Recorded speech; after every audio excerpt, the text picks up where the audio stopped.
Yes. So I just shared you the link for today's section. Yeah, there's another link. It's different. So different YouTube links. Yes. All right, thank you.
Good morning, everyone. Thank you so much for joining us again today.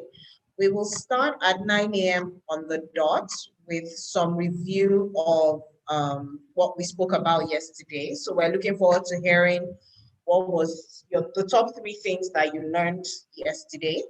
And then we will dive right into today. We have a couple of things to still cover from emotional intelligence and teamwork. We want to look a bit at healthy conflict. And after that, we will then have employability skills, creativity, and innovation, and some critical thinking and problem solving. We're so excited to have you on board again today. Thank you once again for joining us. Also, if you're yet to take the baseline, my colleague Dami has shared it in the chat. If you can't see it, ask for it and he'll share it again, just the link itself, just so it's easier for you to see. And yes, let's kick off and start. So our last day together. Oh, the time has flown so fast. We're so excited to have you here.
Hello, good morning, everyone. Welcome back. So today, first of all, I'm going to do a run through or a review of what we learned yesterday. So I just want to know, what are the three top things you learned yesterday? What are the three top things you learned? And I hope you enjoyed the lecture yesterday. What are the three top things you learned yesterday? I'm still checking in the comment section and I can't see anything yet from anyone.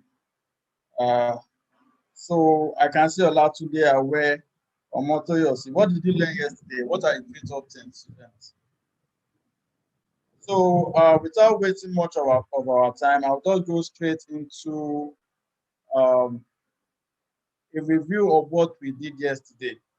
So first of all, we first spoke about the importance of soft skills because we understand that what you currently have in the hard skills, what you're learning in school is the hard skills, but soft skills are also very, very important, right? For you to do well in the workplace, for you to gain employment, for you to maintain employment, for you to relate well with other people in the workplace, it's very important for you to have the necessary soft skills. So some of the soft skills we spoke about yesterday was personal effectiveness. We also spoke about business etiquette, effective communication, and emotional intelligence. Now, all these are very, very important for you to be successful in the workplace, for you to, regardless of what you are doing, even if you are going to be an entrepreneur, if you are not going to work in an office environment, it's very important for you to have these necessary skills, right? So the first thing I'm going to be talking about quickly is personal effectiveness. So yesterday, my colleague Precious, she spoke about personal effectiveness and why it is important for you to be personally effective, for you to be a productive person, right? And personal effectiveness can be said to be the ability to make a positive impact on others while conveying ideas and information clearly. So personal effectiveness has to do with measure your effects on other people, right? Do you inspire confidence? How do you like to share your views? So how do people see you? Very important to have an idea of how you very important for you to have an idea of your personality, the kind of person you are. So in personal effectiveness, it's very important for you to first be self-aware. Have an idea of who you are. What are your likes and your dislikes? Self-awareness has to do with the ability to take an honest look into your life without any attachment of being right or wrong. That to do with understanding your feelings, your thoughts, your actions. That to do with understanding your kind of person. What are your likes and dislikes? And there are two main types of personal effectiveness, two main types of self-effectiveness, self-awareness. Sorry, and that is internal self-awareness and external self-awareness.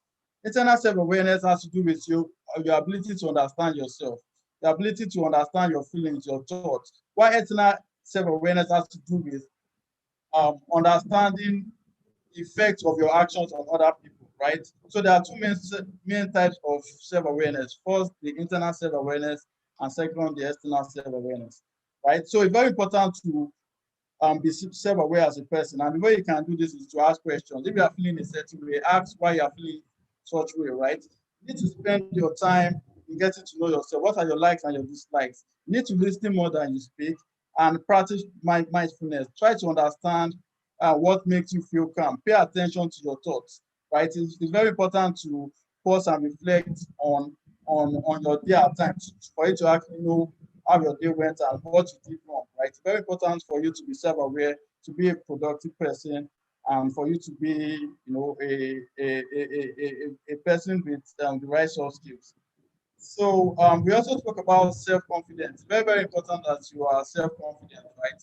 Self-confidence is the belief that success is possible. It's the belief that it is believing in yourself. For you to be successful as a person, I know in school too, it's not all of us have necessary skills right now, but it's something that you can learn. Self-confidence is something that you can learn. It wasn't born, we were not born with it, right? But it's something, it has to do with you believing in yourself, understanding that you are enough, accepting the kind of person you are. And we spoke about the different types of self-awareness. We have low self-awareness and overconfidence, right? Overconfidence has to do with you overestimating your values and being bragging about your capacity, right? But you want to be humble. Self-awareness has to do with humility and having a good knowledge of your strengths and your weaknesses. It has to do with understanding yourself as a person, right? And understanding that you can achieve anything you put your mind into, right? And there are different ways to overcome low self-confidence. The first thing is first by accepting yourself, also by having a good self-image about yourself. So it's the most important thing about self-confidence is how you see yourself, right? So also your self-esteem, your self-talk. How do you talk to yourself? You also want to be talking to yourself in a very positive light. You don't want to talk to yourself negatively or bring yourself down. You always believe that you can achieve anything you set out to become or what you set out to do. Right? We also spoke about time management. And for you to be very effective and for you to be productive, it's very important for you to understand the importance of time management. Understand that there are so many things to do that are not really important. It's very important to have a schedule of things to do and focus on the more important things. Right? And there are some obstacles of effective time management. Some of them are having unclear objectives, not sure of what you want to achieve, having an overloaded schedule, having too many things to do. And when you are not organized, you won't focus on the right thing. So first things first about effective self-management is about having a very good idea of what are your priorities, what is more important to you. And this should help you in managing your time more effectively. There are also other obstacles of effective time management, and some of them are your inability to say no, your failure to prioritize, and you using your idle time, and there are so many interactions that can also affect you. So it's all about how you manage all these things. So we also spoke about the 4Ds. The 4Ds have to do with how you manage your tasks. So there are four main parts of the 4Ds. The first is do, the second is delegate, the third is delay, and the fourth is delete. So the first that has to do with do is you put the most important task in do, you focus on this task. Delegate is you don't have to do the task right now. You can give it to someone else to do. Delay is you don't have to do the task right now, right? You can just delay it till another time. And the first day is delete. These tasks are not really important. You can just you don't have to do them, right? You can just they're not really priority to you. So we also spoke about effective communication yesterday. So effective communication, if communication has to do with the exchange of information from one person to another.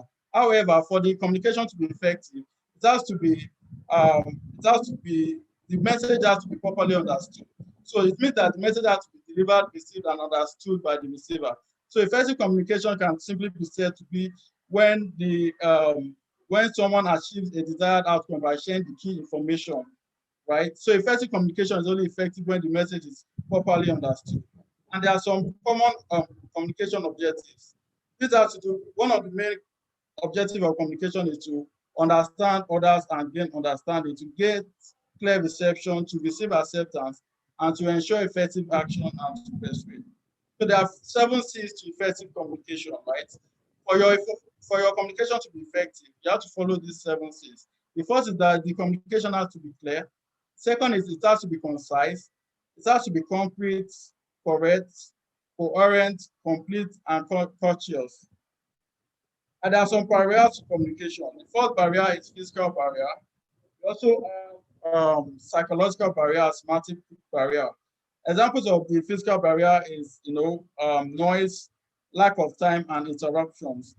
Examples of psychological barriers have to do with emotions, attitudes, right? The way you are feeling actually affects communication at times. If you are not really feeling happy or if you are feeling sad, you may not want to listen to what the person is saying. So emotion has a very big role to play in communication. And we have semantics communication barrier. So this has to do with different language differences. So we also spoke about the Albert Moravian communication model. So this just states that in communication, there are 3 key attributes that we need to focus on. The first is the words, body movement, and the voice tone. The voice tone, or the way I speak, has 38% to do with how communication is being passed. 55% has to do with body movement. Body movement is a key aspect of communication. The way I speak, the way I move is very important for you to understand what is being said. And then 7% just have to do with words. And then we also spoke about active listening. Active listening is the art of, it's not just about passive listening, it's the act of actively listening, as the word says. This is a conscious choice which goes beyond hearing, and it's a mental process that involves hearing, seeing, interpreting. It involves paying attention to the conversation without interruption. So we also spoke about feedback. For communication to be effective, feedback is very important. However, the feedback we spoke about here, it's about feedback is the information about performance or behavior that leads to action or to confirm or develop the performance or behavior. So for you to develop as a person, for you to know you are doing what is right or wrong, the feedback is very, very important. And the way you communicate this feedback is very, very important, right? We spoke about the feedback sandwich. It's very important to note that the way you give feedback can be very, you don't want to give feedback very harsh. You want to ensure that you don't break the person, you don't want to make the person feel too bad. So you want to give feedback using the feedback sandwich, right?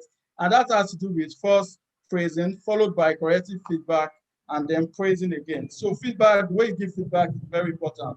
It can motivate a person, but it can also break a person down.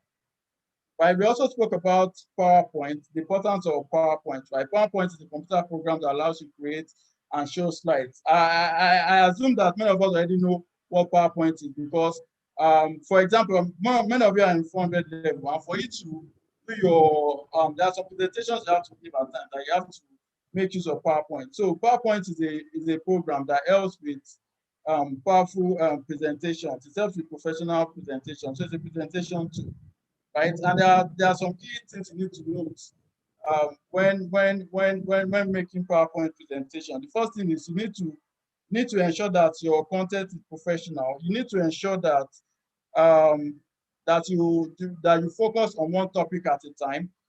So these are just some of the few things. You need to make more use of pictures, and you need to make use of storytelling.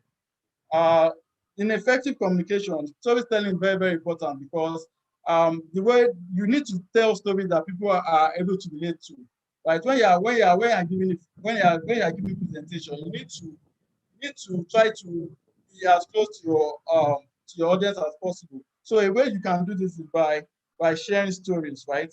And you want to make sure that the stories are something that they can relate to, interesting stories that they find interesting and they can relate to, right? You also want to ensure that, yes, storytelling is part of your instruments used in presentations.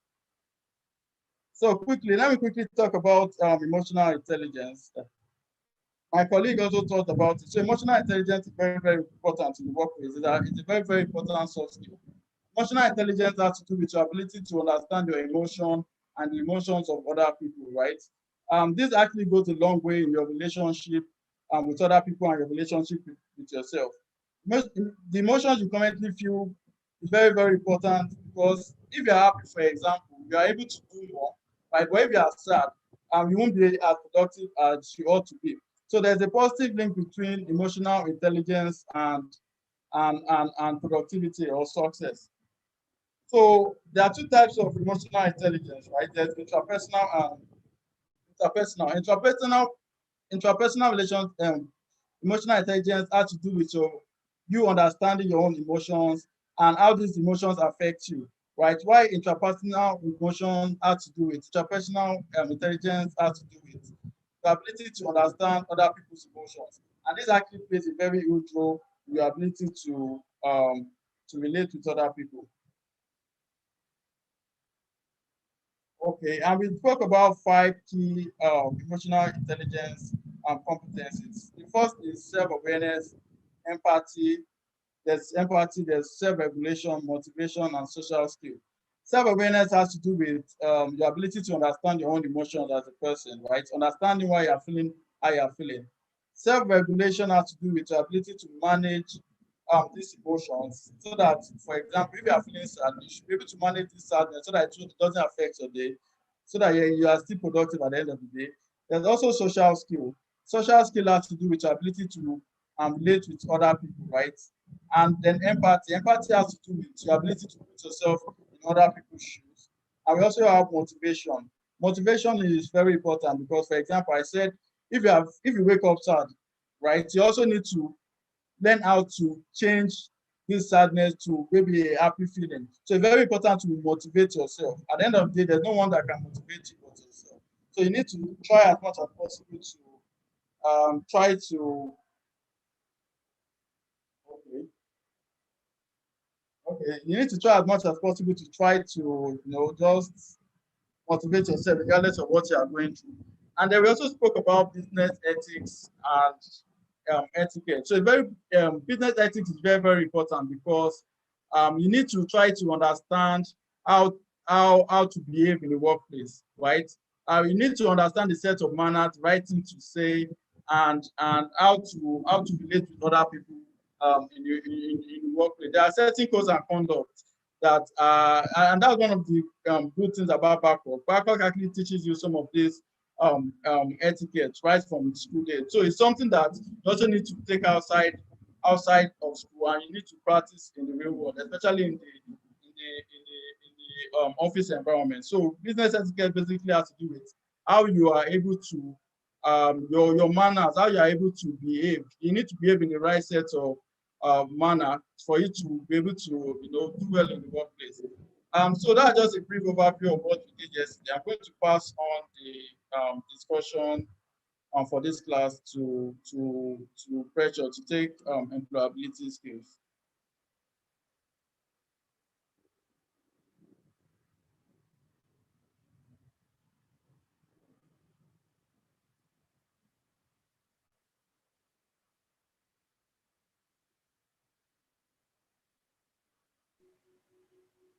Okay, awesome. Thank you so much, Dami.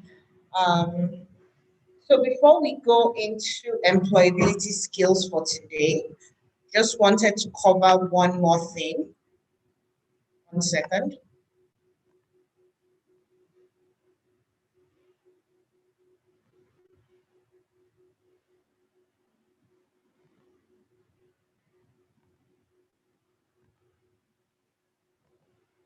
So one thing that we wanted to cover today was conflicts. And it's sort of an oxymoron to hear that conflict can be healthy. One won't think it's possible. want to have a healthy conflict. I mean, think about any situation you've been that has led to conflict. I'm not sure it has ever felt healthy to you. And I'm sure we're all thinking to ourselves, how can conflict be healthy? But like Aristotle said in this quote, he says, anyone can become angry, that is easy.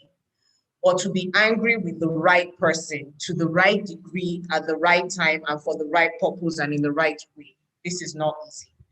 Basically, what we're talking about here is anger is a natural emotion. You know, we've been talking about emotional intelligence, and we're like, you know, our emotions are natural, but you need to figure out why exactly are you angry? Are you angry with the right person? So if it was sitting in traffic that upsets you, and then you start shouting at a colleague, are you really angry with that colleague, or are you angry at the traffic? And then when you think about being angry to the right degree as well, it's the fact that, yes, traffic is frustrating, but you need to find a way to deal with it in a healthy way. Remember, we said with stress management. So one of the things you could do maybe is you listen to music while in traffic so that you're not so focused on the traffic and you're just thinking to yourself, I wish I get there when I get there. Also, you leave earlier. Always give yourself a buffer of more time, especially in Nigeria. You know, give yourself a buffer of more time so that you just are not as anxious when you are sitting in traffic. And then at the right time, it's okay for you to be angry during the traffic situation, but it's not okay for you to bring that anger into the office when a colleague approaches you for something or with an issue, to immediately then start getting angry there, because that's not the right time and it's not the right reason or purpose for you to be angry at that point in time.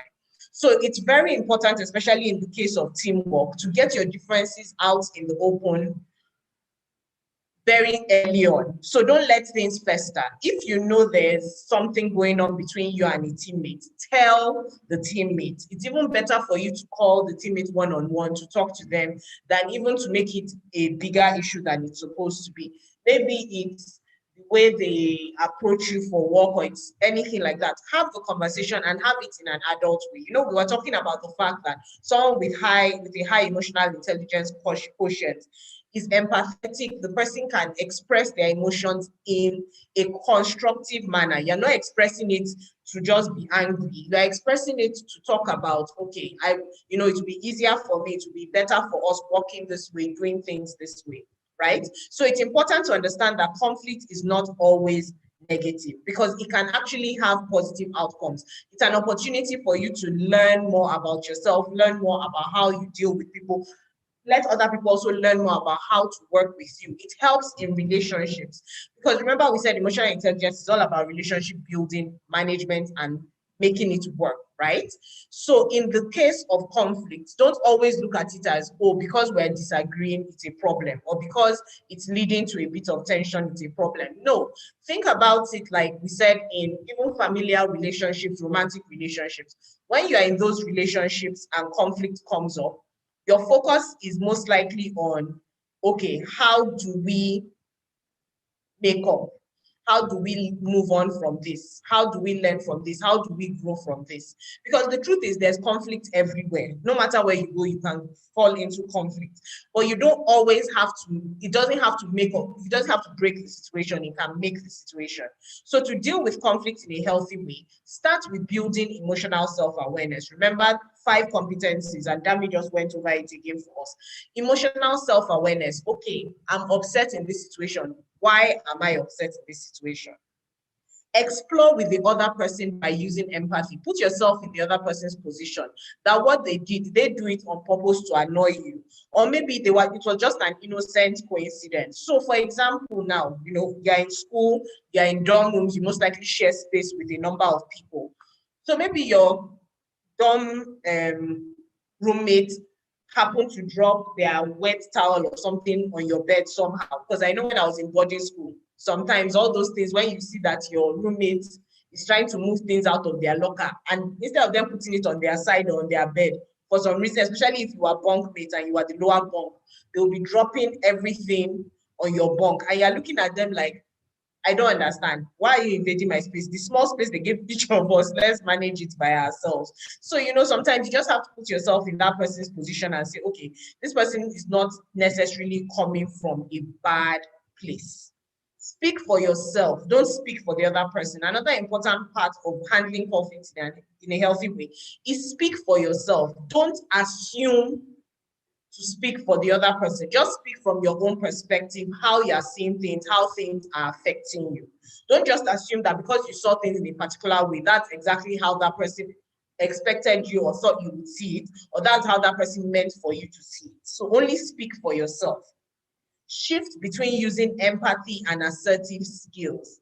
So use empathy when you need to listen. Remember, we spoke about active listening.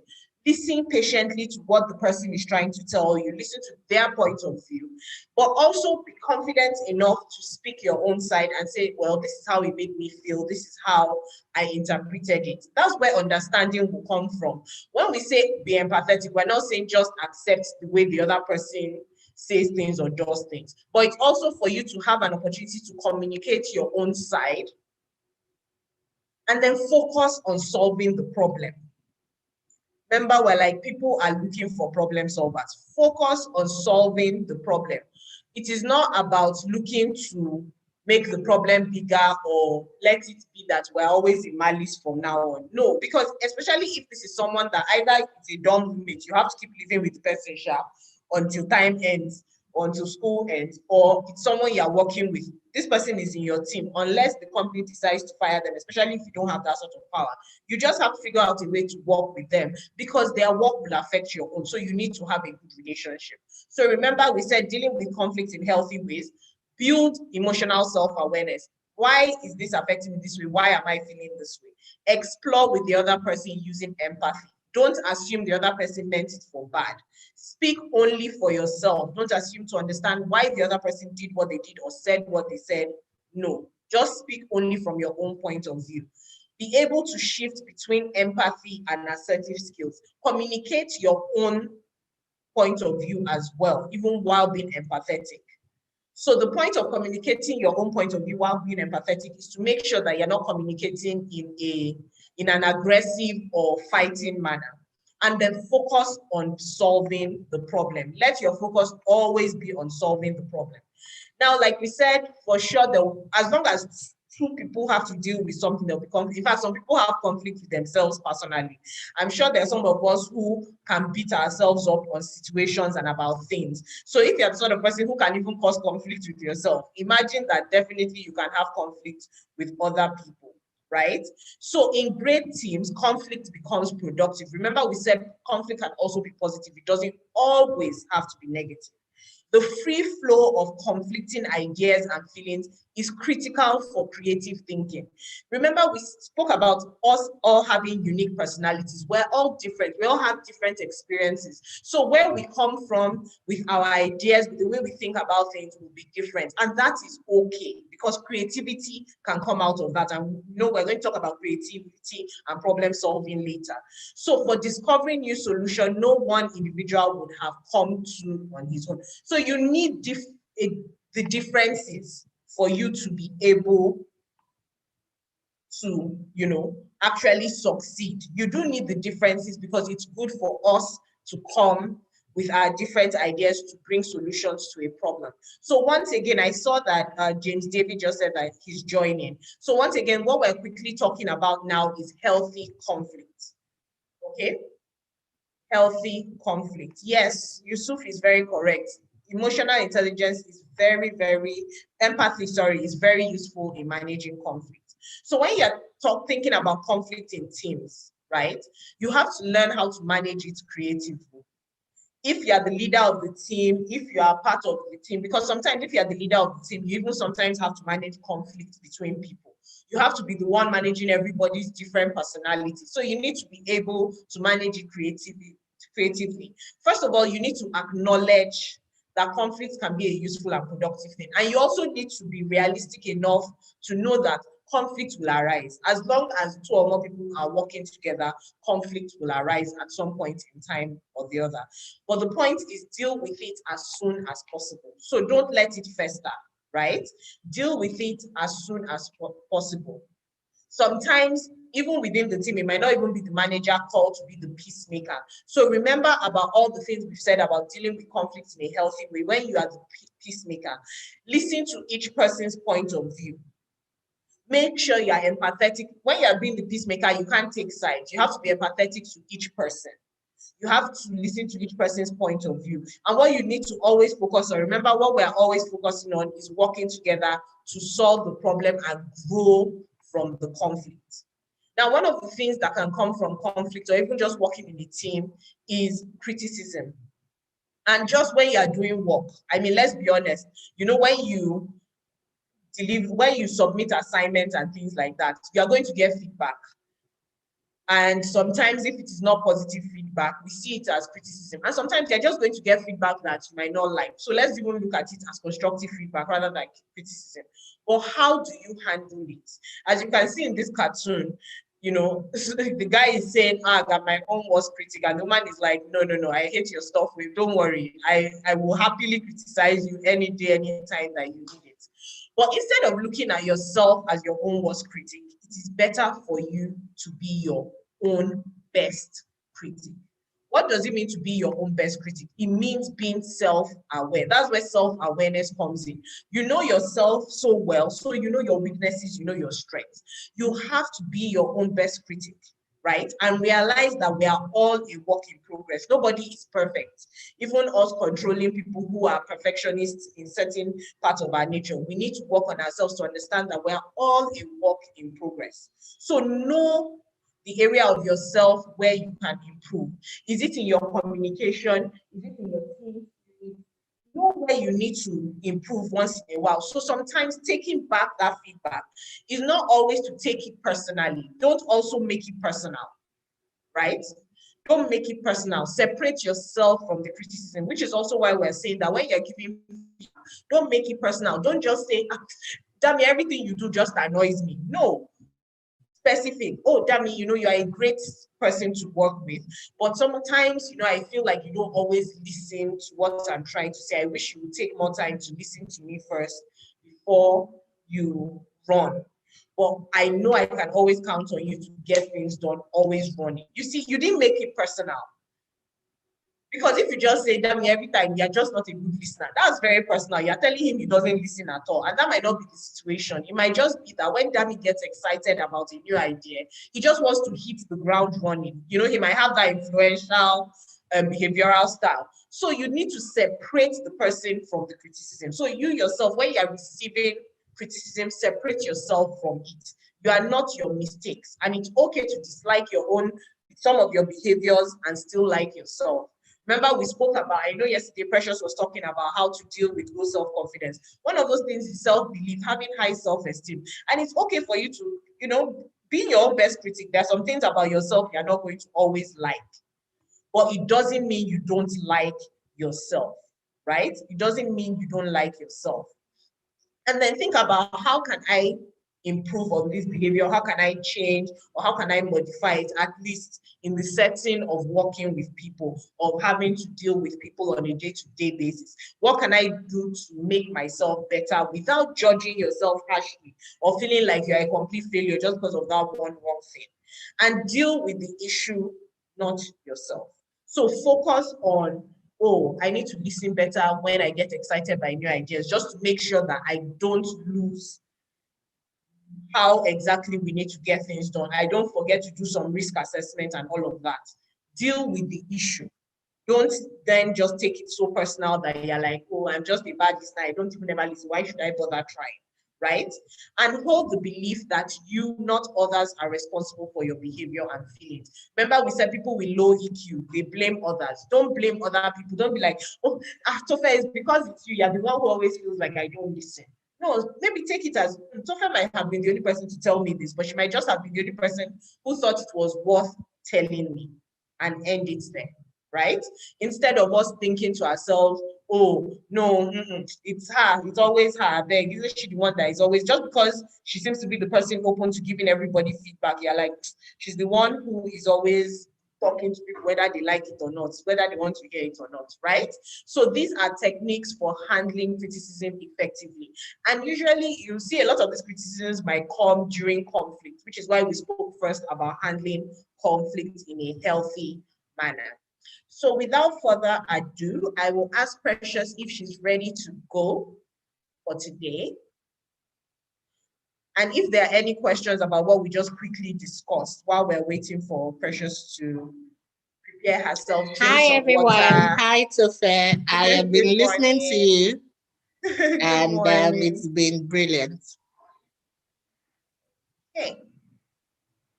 Good morning. So any questions while Precious is drinking water, preparing herself for us, while she settles in, while she starts thinking about what examples does she want to give, what stories does she want to tell you today?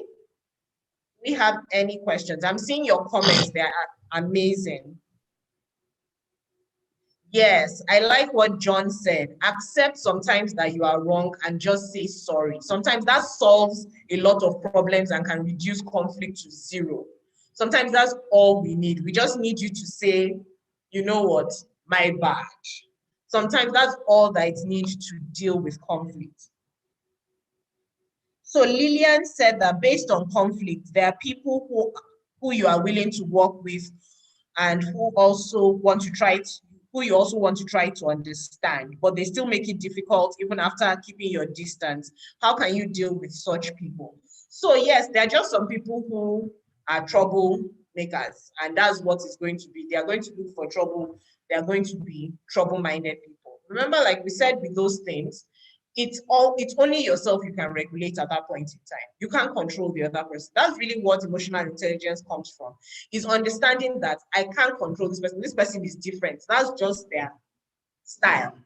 So as much as possible, it's myself I can control. And since you know that person is like that, if you have to deal with them, then you come with just a clear mind of, this is how whoever is, and I'm just going to deal with them when I have to without making it a fight. Once you know they're starting to push your buttons, step away from the situation and maybe end the conversation there or end the collaboration at that point in time and say, oh, you know what, let's meet up in another few hours. That way, give yourself time to step away from the situation and breathe. And like Oluwaseun said, yes, set boundaries in the place of work to also avoid conflict. It's important to set your boundaries. And one of the things, one of the important times to set your boundaries at the beginning. I always tell people, I'm like, set boundaries when things are good. Don't wait for when things are bad, because that's actually when conflict really arrives. Because they'll start saying, it's now today, Sheon has decided that, he or she is all that, doesn't care. He's just saying, no, I don't have time. Remember, we spoke about saying no yesterday. It's good for people to know that you're the sort of person that you are willing to help people as much as you can, but you have boundaries. If you are busy, you are busy. If you cannot help them, you cannot help them. So set your boundaries in the good times. Even especially from this work from home thing, we've had to all learn how to manage ourselves, right? So it's this sort of thing of saying, okay, if I'm at home and I have to study, I need to make time to study. So just because I'm at home, maybe your parents will think, oh, I can send Sheon left and right. Or that's the time everybody will come over and say, Sheon, help us watch the kids, help us do this. But if you communicate from the get-go, I remember when with lockdown last year with COVID, I had some colleagues who, because they still, they are young enough that they still live with their parents. And even if they lived away from their parents for lockdown, they decided to go back home to be with their parents. They just saw that even they are working from home, but for the parents, Binta is at home. Oh, yeah, Binta, please come and peel potatoes. Please help me do this. They're like, mommy, it is within work hours. I'm actually working. Just because I'm in my room does not mean I'm lying down and putting my feet up. I'm attending meetings and doing work, right? So it's very important for you to set those boundaries in the beginning, because how will you go back now? Maybe in the middle, and you now blow up and say, mommy, you can see I'm working, why are you talking to me? But no, if you have explained to her that, mommy, please, bear with me, between 9 and 5, I'm not, just take it that I'm not available. After 5, I'll help you do anything you need me to do. You've already set that boundary at the beginning. Now, Monday is asking, how do you handle conflict against feeling? Remember, we said separate yourself from the situation. Even if feelings are involved, and feelings will always become involved in conflict, either anger or you're feeling hurt, you're feeling persecuted or whatever, they're always going to be involved. It's about self-awareness. It's about learning how to regulate yourself and then how to communicate those feelings without it being like you're running a pity party or you're trying to get people to see to see your own point of view. Sometimes you see, another thing you have to learn is disagree. It's okay to agree to disagree. Remember, we were talking about the 4 keys to team success yesterday. Part of it is respect. And part of that respect is, you know what? We might disagree, but it doesn't mean we cannot work together. It doesn't mean we do not like each other. So it's also looking at conflict even from a healthy point of view. Don't look at it as a bad thing. Don't immediately look at it as, I'm ready. Yeah, let's go. Remove earring, remove shoe. Let's fight. No, that's not the way to view it. Also, acknowledge your feelings, understand why you are feeling it, and then you are better able to communicate and talk back and forth. And remember, another thing I said, and this is something I know Precious says a lot, is that she always assumes the other person is coming from a good place. So don't assume, like we said, for handling healthy conflict, speak for yourself. Don't assume you know why the other person did what they did or said what they said. Just only speak from your own point of view. It is very important in handling conflict. Avoidance is one of the ways people handle conflict. Yes, Joyce, you are very right. And it is not really advisable, especially if it's in a team situation where you have to keep working with the person. Also, avoidance means you're allowing it fester for a long time. And they always say the last straw that broke the camel's back. The camel was already carrying a lot of straw, but you just added one more thing and then it fell down. What that means is when the first problem happened and you did not address it, you let it go. You need to understand that every time, so for example, Joyce, let's say you and I were doing something together and maybe I did something to annoy you that one time. Because you didn't say anything and you didn't address it, you have to understand that that is always going to be at the back of your mind. So any other time I do things, you are going to be clouded by that feeling of, no, Tofe is always looking to get her way, or she's always looking to, hit at me. So just because of that one time that I did it, you are assuming that's how I always do it. So because of avoidance, those things will start building and building and building. And one day I will barely sneeze around you before you explode. That's what happens with avoidance. Some people do use it. It can be effective if you don't really have to deal with the person. So if it's somebody you only have to talk to once in a while. But take, for example, I gave you the example yesterday that Daniel were in a team together. We work together every day. We send multiple messages, we're on multiple calls, working together to try and get things done. Can you imagine if there was conflict maybe between Daniel and I? And maybe something happened once, we didn't address it. And we still have to work together every single day. At some point in time, work will not be happening anymore because every time Daniel suggests something, I always say, no, I don't want to do it. I will suddenly always start disagreeing with him. We'll just make work difficult. So avoidance will not work when you are in a close-knit team and your work depends on each other. Avoidance might work if, for example, maybe Daniel was in the finance team and maybe just once in discussing an expense sheet, we had a bit of an argument. But I know that how many times do I have to talk to Daniel? Not that often. Maybe I really don't always handle expense sheets. It's just the first time I did. We had that argument. Then I know I can move on from there.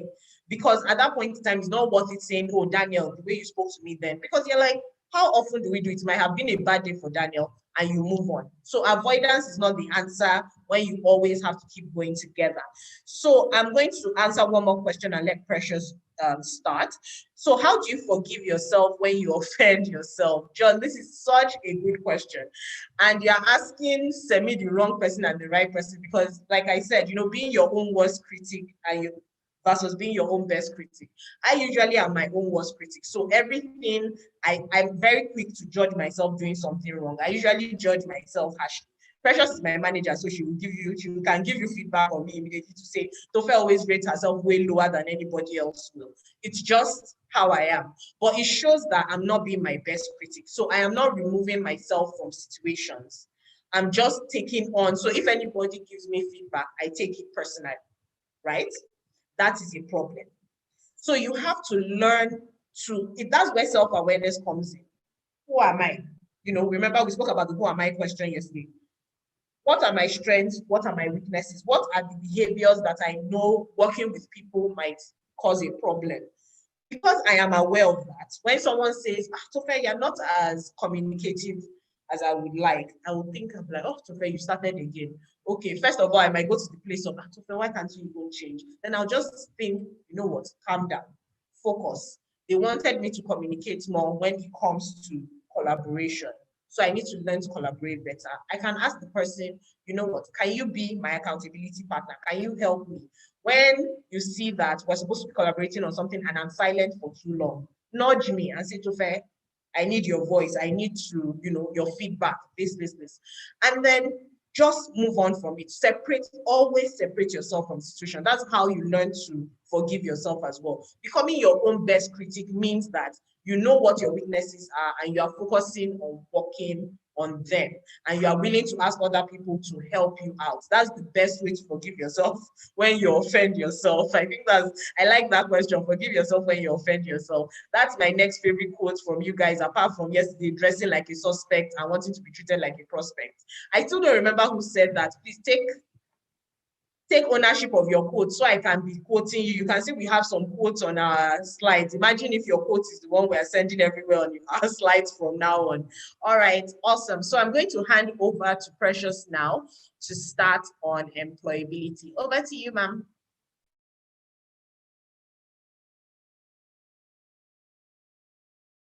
All right, thanks so much, Tofe. I really like the one about suspects, and that's a very interesting quote. And whoever said that, I hope we know so that we can quote you in future webinars. So we're going to start the employability workshop. And if I were you, I would take out a pen and paper, or at least get my notepad in my digital device and take some notes at this point. What are some of the objectives of this course? By the end, we want you to understand the importance of a good CV. Your resume is everything, right? Your CV, in some cultures called your resume is everything. Know how to prepare an effective and contemporary CV.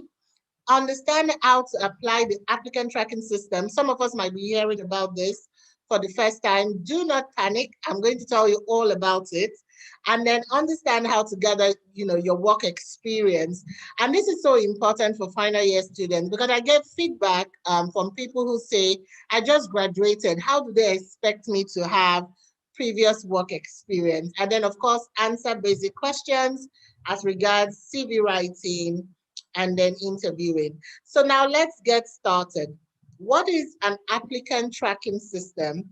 If you've ever heard of this term, or if I don't know how many people, I want to say show of hands, but now I remember that I might not be able to see your hand.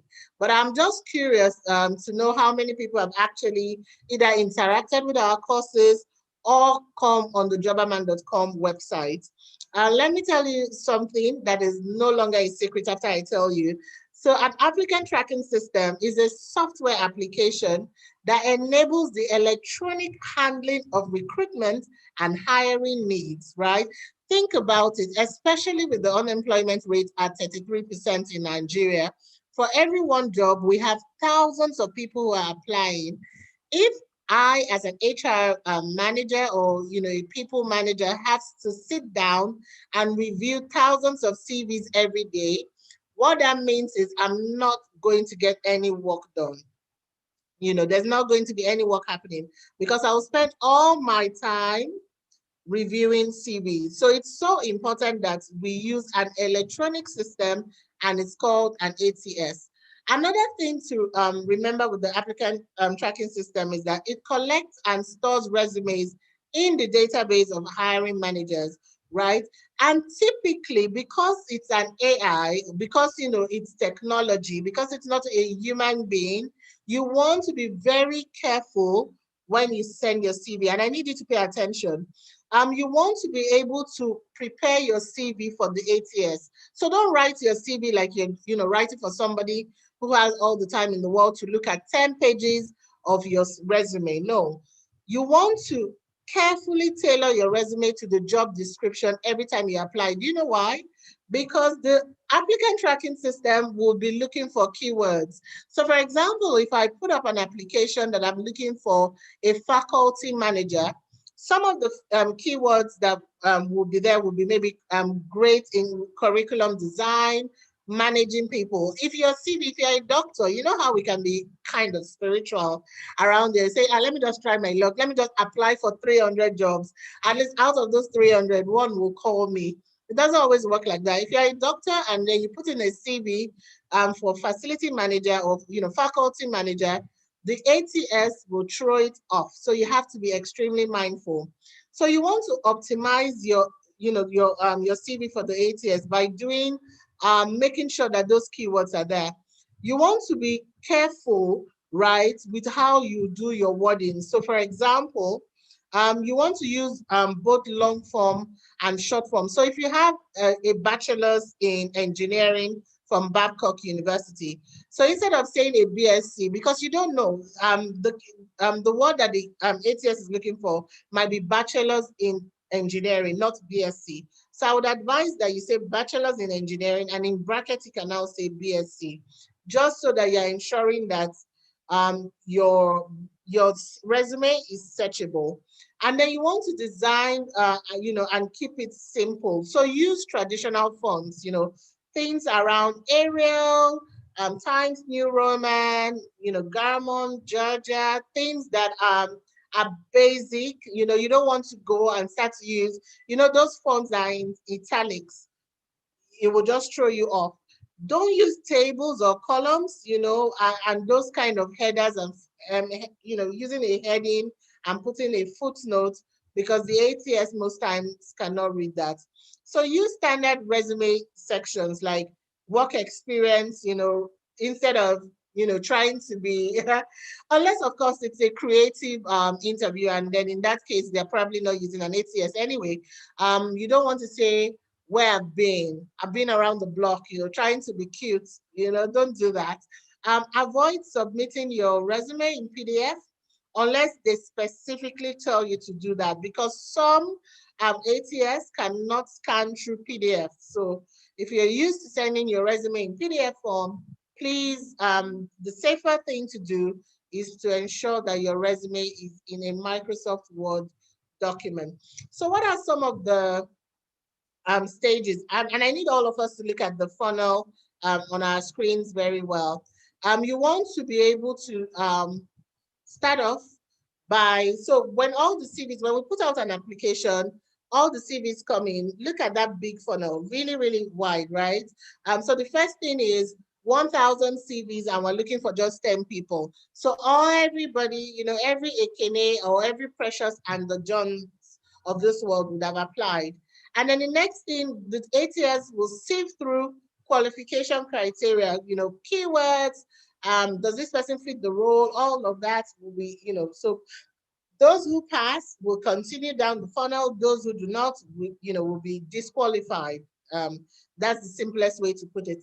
And then the applicants are scored and ranked. So who has, and another place you can see this already happening is LinkedIn. So when you go to LinkedIn jobs, you will see that some jobs advert that they will send to you, they'll say you're at 100% match, you're 70% match, you're 60% match. It's the same thing the Jobberman ATS does, right? And then, of course, finally, the highest ranked candidates now become the people who pass through that process. So many times when you don't get called, it's not because it's a spiritual, it's a spiritual case. It just means that you might have to work on your CV. So now let's talk about your CV as your marketing tool. Guys, many times before you get into the interview room, or you get into the boardroom or wherever, your CV is what will go before you, right? So you want to spend a lot of time when preparing your CV. The average recruiter spends about 3 to 5 seconds looking at the resume. 3 to 5 seconds, guys. Think about it. Especially those of us who have 10 pages resumes. 3 to 5 seconds is all the time that is spent looking at your resume. So when preparing your CV, you want to think about things like, what's relevant to the employer. You want to be flexible. You want to make sure that you're paying attention to keywords. So please do not use one CV for the entire process. I want Sophia to go to the part where you see a sample CV, so that we see a picture of what a CV looks like. and then you can see. So this is an example of Edward Baker's CV, right? So you have his details, his name boldly written, email address is there, the address is there, and then phone number. Some people would say maybe don't include your address. It depends, but definitely you want to be reachable. So you want your email address there, and then you definitely want your phone number. And then in your case, you could start with education because you're fresh out of school, right? So you could start with education and then state your BSc, from Babcock University, what you've studied. If you worked on an exciting project, you might want to highlight it. You might also want to highlight your grade. So you graduated with a first class, a 2-1. This guy had a 2-1 from Warwick Business School and is very proud to put it on the CV. Those things matter. You had a 100% grade, include it on your CV. And then you want to add experience. And this is interesting for those of us young school leavers who say we don't have any experience. In 2021, it's not okay to be graduating having not done anything. So if you are volunteering whilst in school, this is the time to put it in your CV. Volunteered with Jobberman, volunteered with Leap Africa, volunteered with the United Nations, put it on your CV. If you run a shop for your mother, so your mother has a shop in Ikorodu, where she sells things, and you are the storekeeper, and you're applying for a job at ShopRite, best believe you want to put that on your CV because it's experience that you've gained. If you were helping your parents at Alaba International Market, that is hands-on experience. If you were doing bookkeeping, accounting, if you were teaching Yoruba, for example, to young children, you want to put that on your CV. You want to put your skills on your CV as well, your IT knowledge, what do you know? And then of course, you want to add things around awards and interest, right? So you want to be able to include these. And if you notice, Edward Baker has just a 1-page CV. I strongly advise you not to have more than 2 pages CV. So for example, I've been working for 12 years. I have over 12 years experience and I have a 2-page resume. So there is no excuse for you to have 10 pages, 20 pages, or even 5 or 3 pages. 1 page is very smart, 2 pages if necessary. Okay, so moving on, if you have any questions, like you always know, this is a good time to ask. So these are just some pictorial depictions of things that are not acceptable. This doesn't look good. We like Ayadimagic very much, but this is definitely not a good way to write a CV. And I think there are more pictures. So, and why is that not good? For example, he has his tribe, where he's from, all those information. In a world that we're looking for more diversity and inclusion and removing barriers and sentiments, these are information, whether your marital status, single, divorced, remarried, on the 10th husband, I don't ever want to get married. Those are personal information. Oh, my parents have 12. My dad has 12 children from my mother's side. From my father's side, we have 56 children. Please keep that away from your resume and keep it away from your CV. So let's see a picture of what a good CV looks like. So for example, this, but even I will stay away from the black headings for the sake of the ATS. But this reads a lot neater. Let's see if we have more pictures of, of what a good resume should look like. And if you have any questions, like we always say, please start to ask, because this is critical, right? Without a good resume, you're unable to get your foot through the door. Okay, so this is interesting, isn't it? There is one on one side that looks good, and then of course there is the other one, and that we're not quite sure whether applicant was going.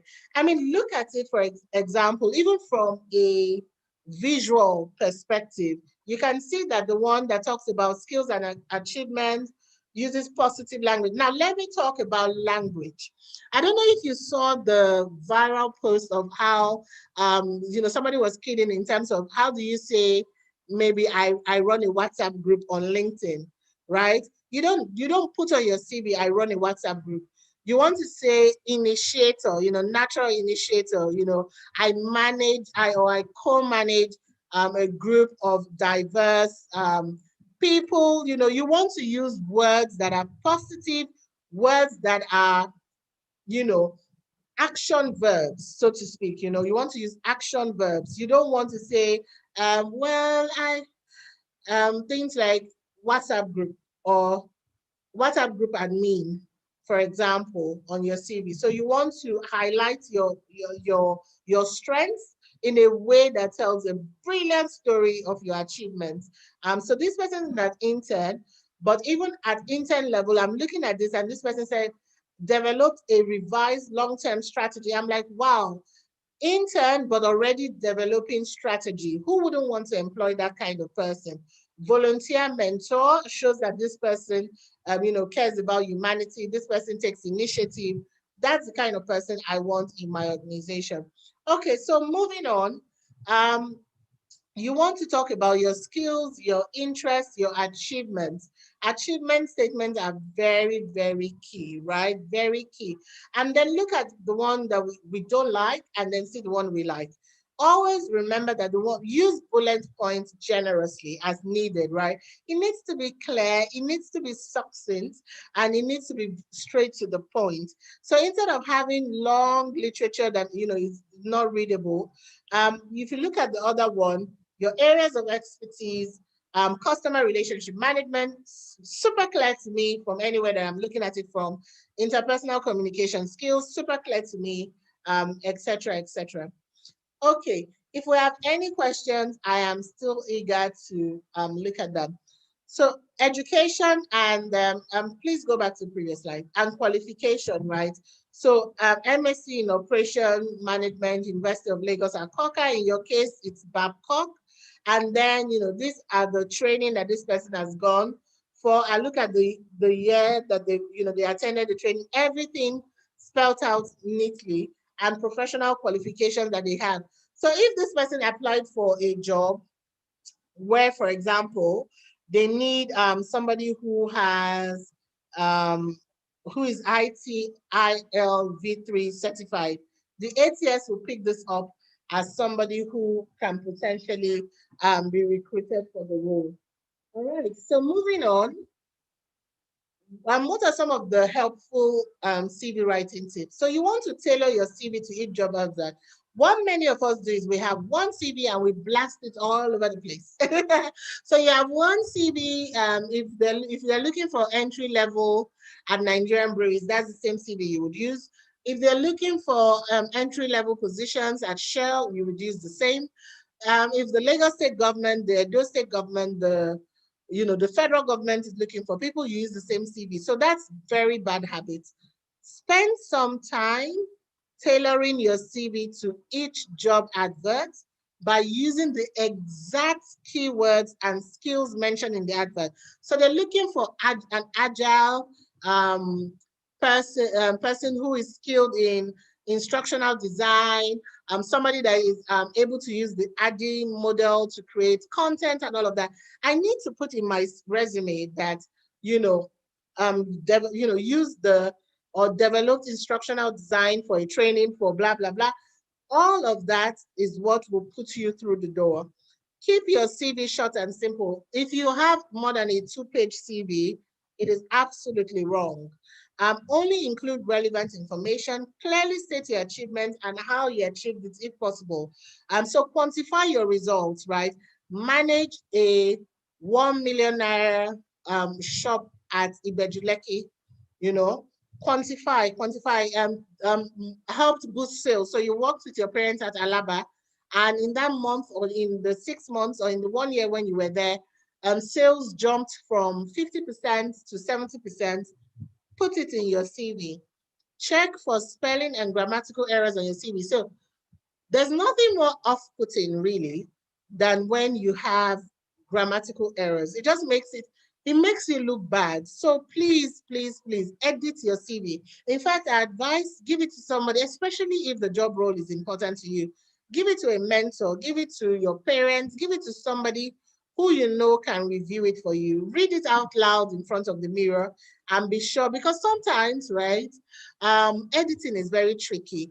I find that if I edit the first time, I think I've seen everything. And then if I leave it and I come back maybe in the evening or the next day, I find even more errors. So be honest, do not include jobs that you did not do or false achievements. So be very careful because people take your CV seriously. So there's really no point for me saying that I was part of the people who invented the Moderna vaccine when I know I've never even been into a lab before. Best believe that your interviewer is going to ask you questions and you don't want to be in trouble. And if for anything else, we are people of integrity. So that's not how we roll. Are there any questions before we go to cover letter writing tips? Do you have any questions around CV writing? Oh my goodness, I didn't know this, or where do I start from? If you have those questions, I am more than happy to answer them. Okay, so if there are no questions, I'm going to go and now talk about the cover letter. So what is a cover letter? And why is it important? So some people are like, I've sent my CV. Why then am I also sending a cover letter if I have sent in my CV? Well, a cover letter, unlike your CV, is read by an actual human person. So whilst the CV would most likely go through an ATS, more often than not, your cover letter will be read by, perhaps an HR executive. And it's always important to include a cover letter, especially when you are asked to do so, because you can include in your one-page cover letter some information that might not be covered in detail in your CV. So that's why it's very important to have your cover letter. So your cover letter actually seeks to clarify and demonstrate while you are the best candidate for the job, So it should be very encouraging. It should be positive.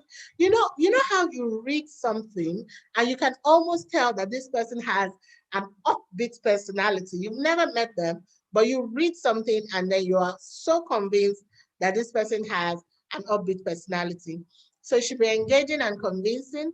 It should, clarity, precision, knowledge about the company. So this is where you want to say what you know about the company, why you're the best fit for the role that you're applying for. Talk a little bit about who you are, the synergetic areas between your experience and what you're applying for. So solid cover letters must have an opening act. Remember when you were teaching us letter writing in primary school, you will start with an introduction, the body of the letter, and then you will close with your conclusion. So you should have an introduction. I would like to apply to the position of Inspector General of Police, Nigerian, that kind of thing. That's your opening. It shows how serious you are. It brings your resume to life, of course. And then it also demonstrates that you have great writing skills where applicable. So make sure that you look at the format that in front of you. States clearly where the position was advertised. So LSE Careers Vacancy Board, I found these that are A, B, C, D. And then you now go into the crux of the matter. You talk about your education, your work experience in a way that emphasizes your skills, and then it ties into the skill set that they're looking for the job. And then you write, precisely about why you want to work for the company. So don't be vague, be direct. And then your final paragraph is a call to action. I'm very excited about, working with the company. Should you require further information, get in touch. I would even say, I'm open to having conversation, as soon as possible. Or you can even put a date. I'm able to meet with you at any time between Mondays to Friday. Please let me know what works for you. So some sort of call to action to get them to respond. So, okay, so that's for our cover letter. Again, if you have any questions, please let me know. But let's talk about the structure of the cover letter in even more detail, because everything, structure is everything. So your first paragraph can, that's your introductory paragraph, can be one sentence, maximum two. Who are you? How did you find the application? What are you applying for, right? Paragraph two, the summary of who you are, from a knowledge, skills, and ability point of view. And then, of course, add your experience. Maximum 3 to 4 sentences. It can be less. It can be less. And then paragraph three, and then remember, it can also be 3 paragraphs, like paragraph 1, 2, and then 3, and then you're done. It does not have to follow this sequence, but it cannot be more than 1 page, your cover letter. So summary of you, so you can collapse 2 and 3 together, or you can separate them like we've done here. And then in paragraph 3, what's your magic, right? What makes you so special? What stands you out, and what connects you to the industry, the company, the job? What makes you, what's your knowledge about the company culture? This is really your sales paragraph. So you want to sell yourself. And then finally, see resume attached, and of course, a call to action. So let them know what needs to happen next, that you are ready for that interview and you cannot wait to meet the company's representatives. Okay, so moving on, we would, whilst we've talked about the cover letter structure, I think now we can also show you a sample cover letter. Please pay attention to what you see on your screen. Pay attention also to buzzwords. Just so like your CV, you want to also include the buzzwords, right? Things that you saw in the advertisement for the job. Facts and statistics. I don't know. So let's have the picture of great. So this is Ojo's Kazim's cover letter. He's a goal-driven economic student with an interest in joining the team to accomplish relevant goals. Everything stated nicely as a data intern. Talks about his undergraduate program, like you will be talking about as well. Talks about his experience, attached a copy of his resume, and then how he's looking forward to an email or a call to talk specifically about the job and how he's a good fit. All right. So now that we've talked about cover letter, we will now start to talk about job search strategies. How do you look for a job? I know many of us, that's the table that we are on now. I think we got a few questions on that yesterday. Where do I start from? How do I find my next big opportunity? So we will talk about the job search process. How do I find a job? How do I get the job that I desire? So you want to narrow your focus, considering the following. So these are things that you should consider. What is your career goal? I encourage all of you to have a career goal. So for me, I define my career goal as I want to create inclusive learning, for young people everywhere. So that's my career goal. I'm in L&D for a reason, and it's my passion. It's what I do. It's my life's work, really. So I'm very clear on that. So from all the jobs, from leaving investment banking at the time that I did, all the way to joining Simon Page College of Marketing, teaching, was because I knew that this is what I want to do. So every time I see a job advert, I'm not just running, at it. Does this job ad align with my long-term career goals? So what's your desired role? Like what role would you get a kick from? I love my job, for example. I love what I do. So, and it's something that I create, and I encourage you to get a pen and paper to start to create the career that you want. What industry do you want to work on? So for some of us, tech is all the rage, and I love tech. So I want to work in the tech industry. For some people, it's the oil and gas sector, right? For some people, it's the renewable energy sector. So where do you want to apply your skills? What type of organization? Yeah, you start asking yourself questions around culture. There's, I never wanted to work in a traditional organization in terms of the way they think. I studied innovation for a reason. So I always wanted to work in a place that they're constantly innovating, hence Jobberman. So what type of organization do you want to work? Because there needs to be some sort of marriage between yourself and the organization that you're working for. Where would you find jobs? So for example, jobberman.com, LinkedIn, where would you find jobs? Jobs, Google also, job search materials. So having a stellar CV, your cover letter. And then I want to talk about your network. 70% of the jobs that folks get is from their network. Your father's friends, your mother's friends, your professor's friends, your favorite teacher in primary school's friend, your classmates. Some of you have friends, who have parents who are leveraged, they know people, they are captains of industries. Your network will get you further. So, and this is particularly important for the people who say, fear people, you don't know how humans are. Some of us live because of our limiting beliefs in constant fear of each other. But you will find that the quickest way to win championships is when you go with people. So your network is so, so important. And you need to spend some time investing in your network. So nearly 70% of the jobs are never posted on any website, newspaper, or job board. Majority of your time now should be spent networking, right? Talking with people who can help you uncover opportunities that are not posted on any job site.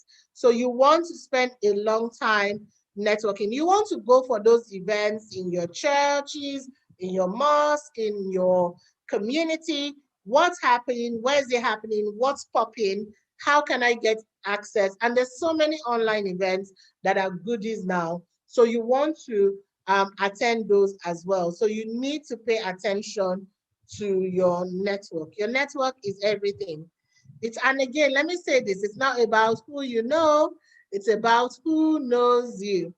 All right, so we'll talk about the online job search process. You want to look for a job online, what should you do?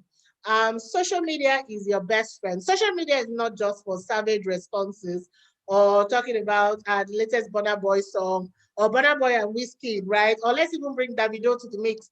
Between Burna Boy, Wizkid, and Davido, who is the who I don't know, who is the king of Afrobeats, right?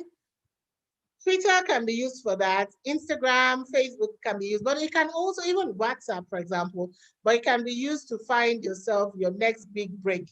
So get on jobberman.com if you've not already done that.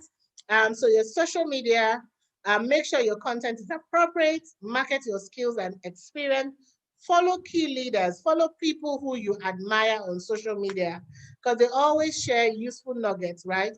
Follow organizations that you admire, and then be aware of your internet trail. Guys, go and Google yourself after this session.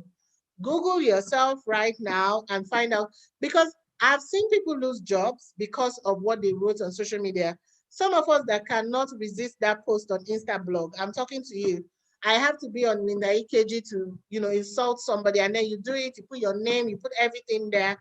It can come to haunt you. So make sure that you present yourself online as a professional, as somebody that is a team player, as somebody that people want to hire. Be very, very mindful of your internet trail. So now let's talk about your LinkedIn profile.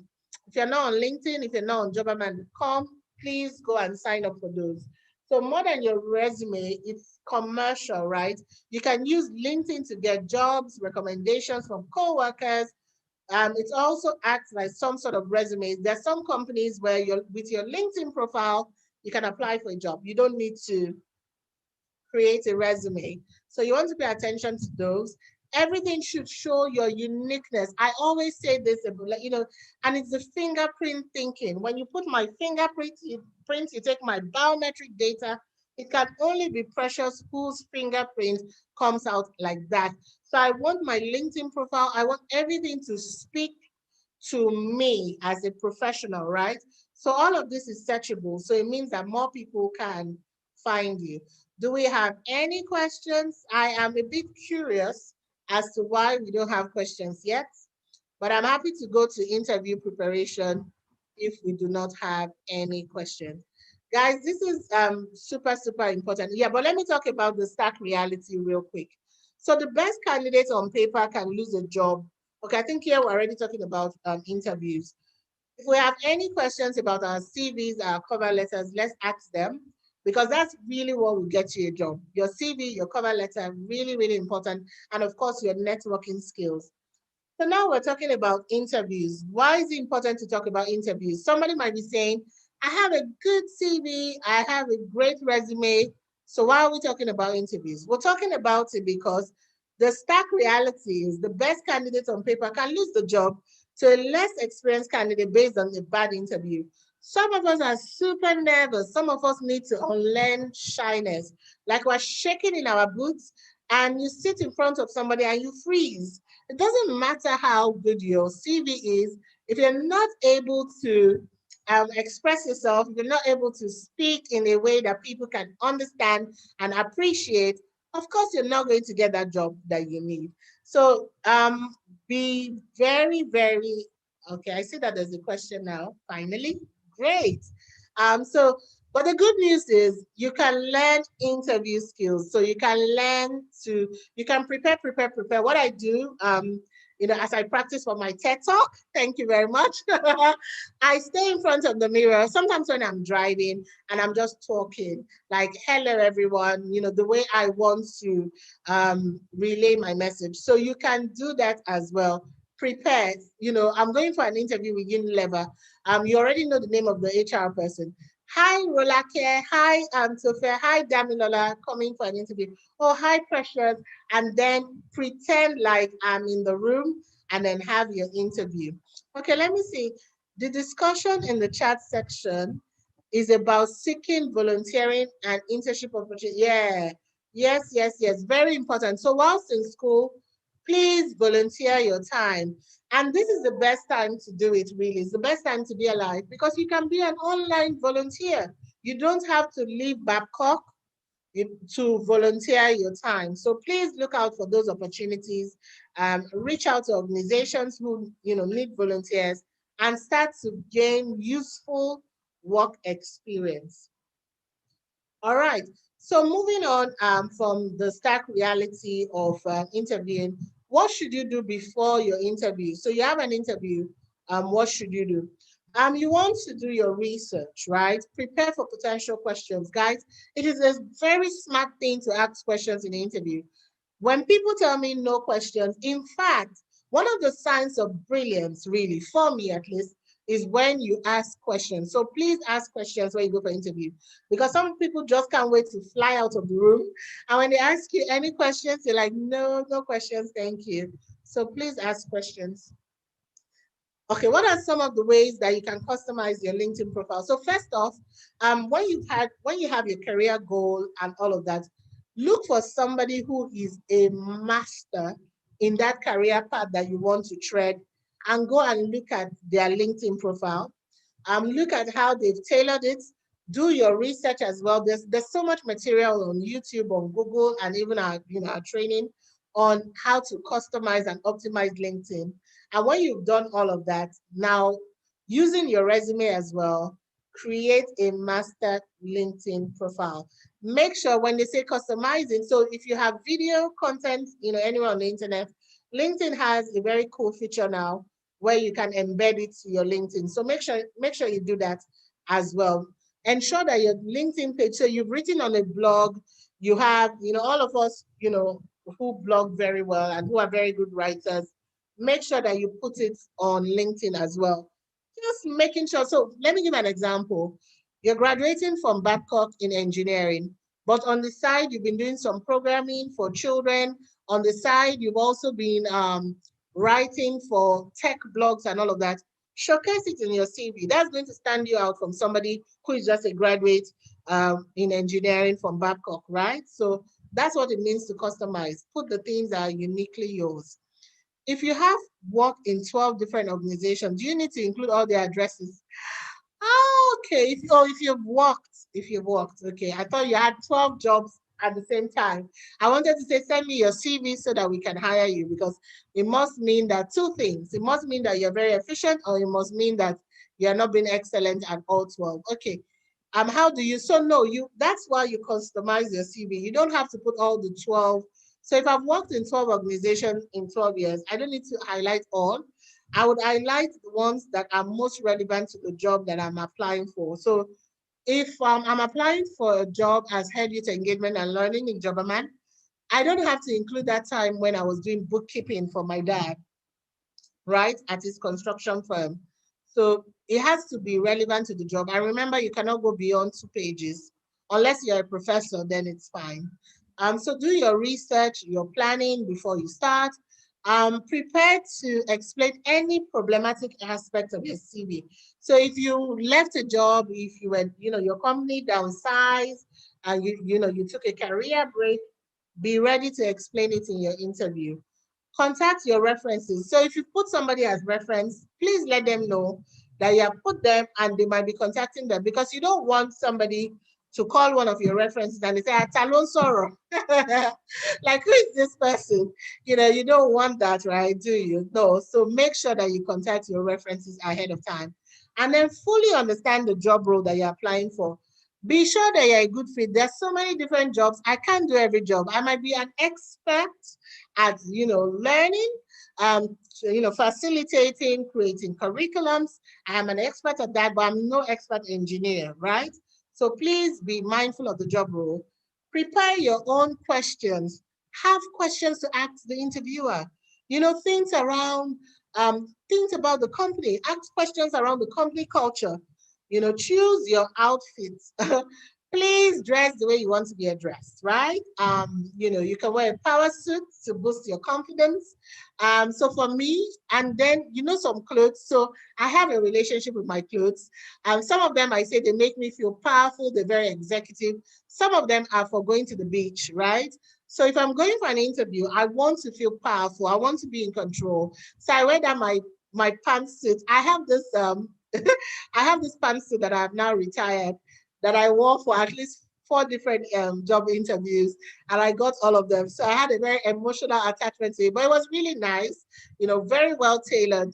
And when people see you and you look good, it solves half of your problems, or maybe a quarter. So please don't look like somebody that just, I don't know. And then let me just give this tip for Nigeria. I know how difficult, especially commuting in Lagos, can be. I remember my entry-level days when I'm going for an interview. So if I know I have an interview at 9, I'll make sure I'm there like 8 o'clock. I don't go into the building.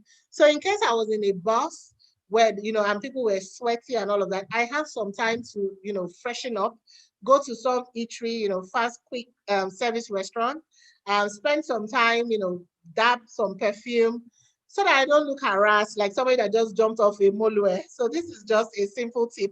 If you don't have a car yet, or your Okada does not have to park in front of the place for the interview, unless of course you know that if you're wearing weaves. So just talking to the ladies now, I hope if it's not up and all of that. So just making sure, just spend a little time making sure that you look the exact way you want to be addressed when you get there. You want to be relaxed. I like to get to my interview before time, also so that you can take deep breaths and all of that.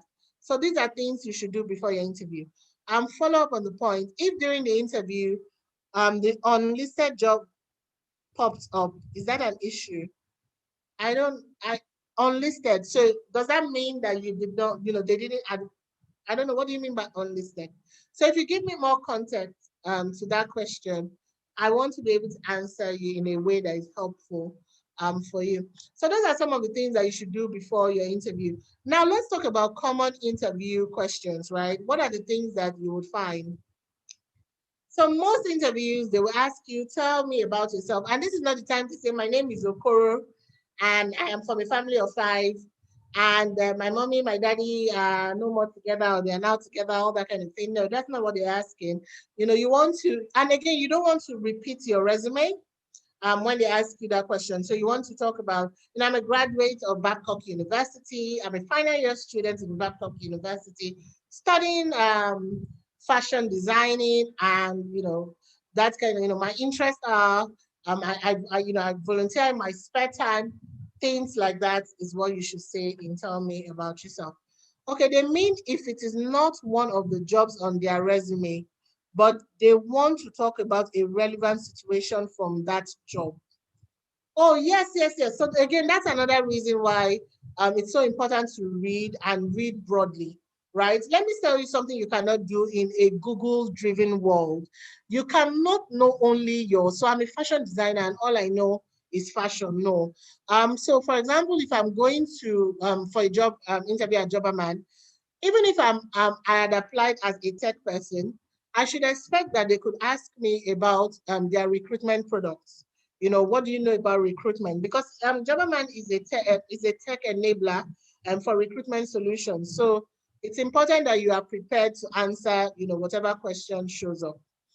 So what are your strengths? Here you want to talk about your strengths. I am very organized. I am, a good time manager. I'm emotionally intelligent, and you can give examples as well.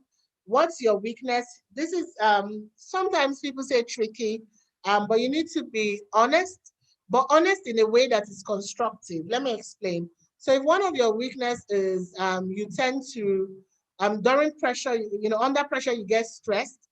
Once you talked about that, it's also important to talk about what you are doing to improve or to evolve. So one of the things I've done is to take Jobberman soft skills training, where I've learned about stress management. So now I have the tools to manage, this weakness. That's a better way uh, to put it. Why should we hire you? Here you're selling your why, right?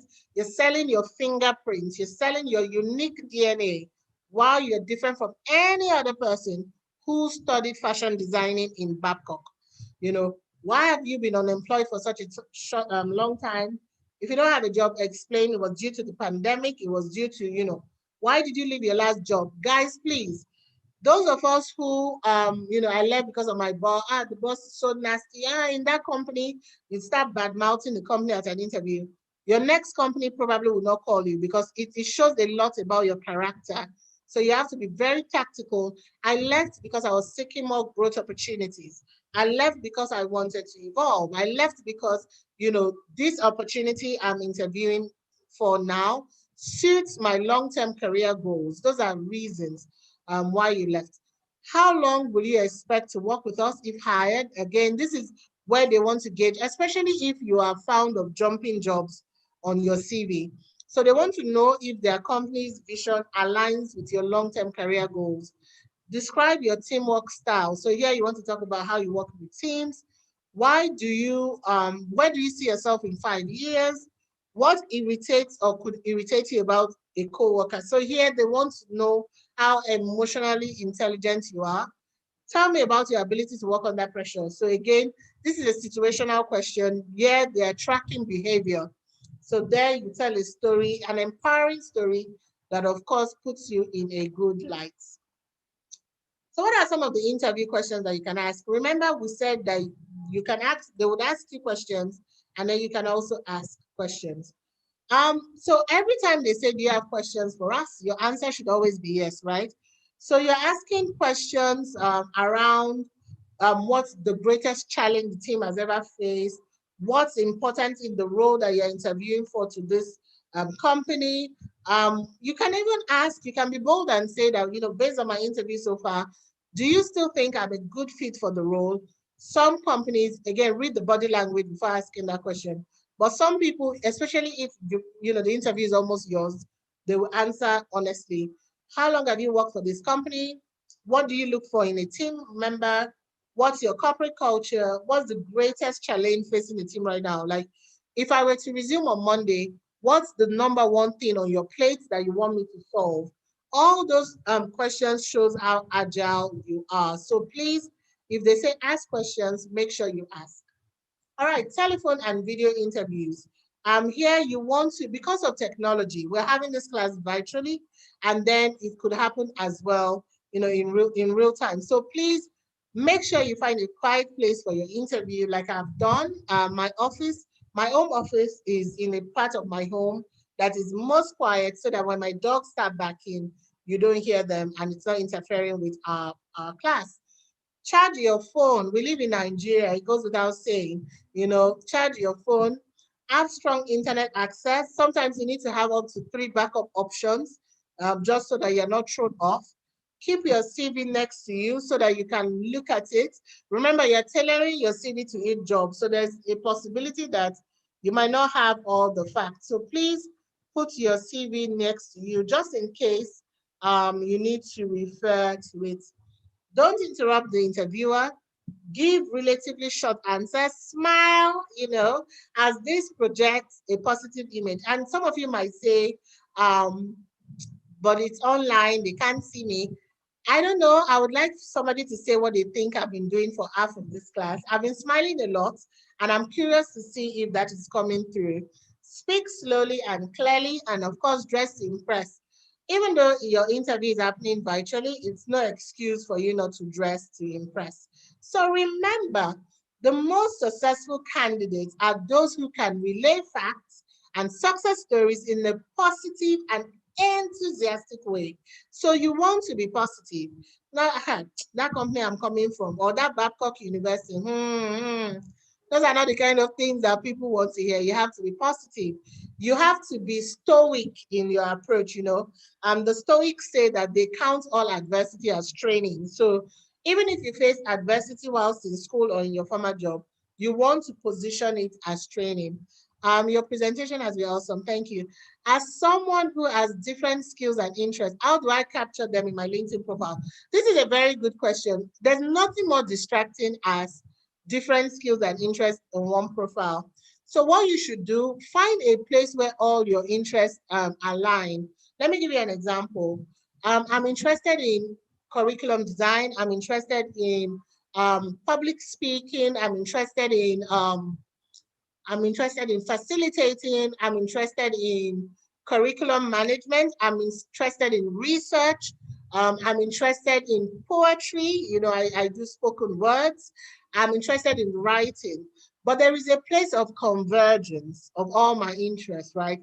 And I weave that thread because, again, you don't want to come off as somebody who is not focused. So you have to find the thread where it weaves together, and then create your profile. Otherwise, if you don't do that, and I think I would encourage you to look at profiles of people who have several interests. And in the generation that we live in, most of us have several interests. It was in our parents' generation that you find somebody who has just one singular interest and then they're from the baby boomers. But many millennials and Gen Zs have several interests. So it's expected.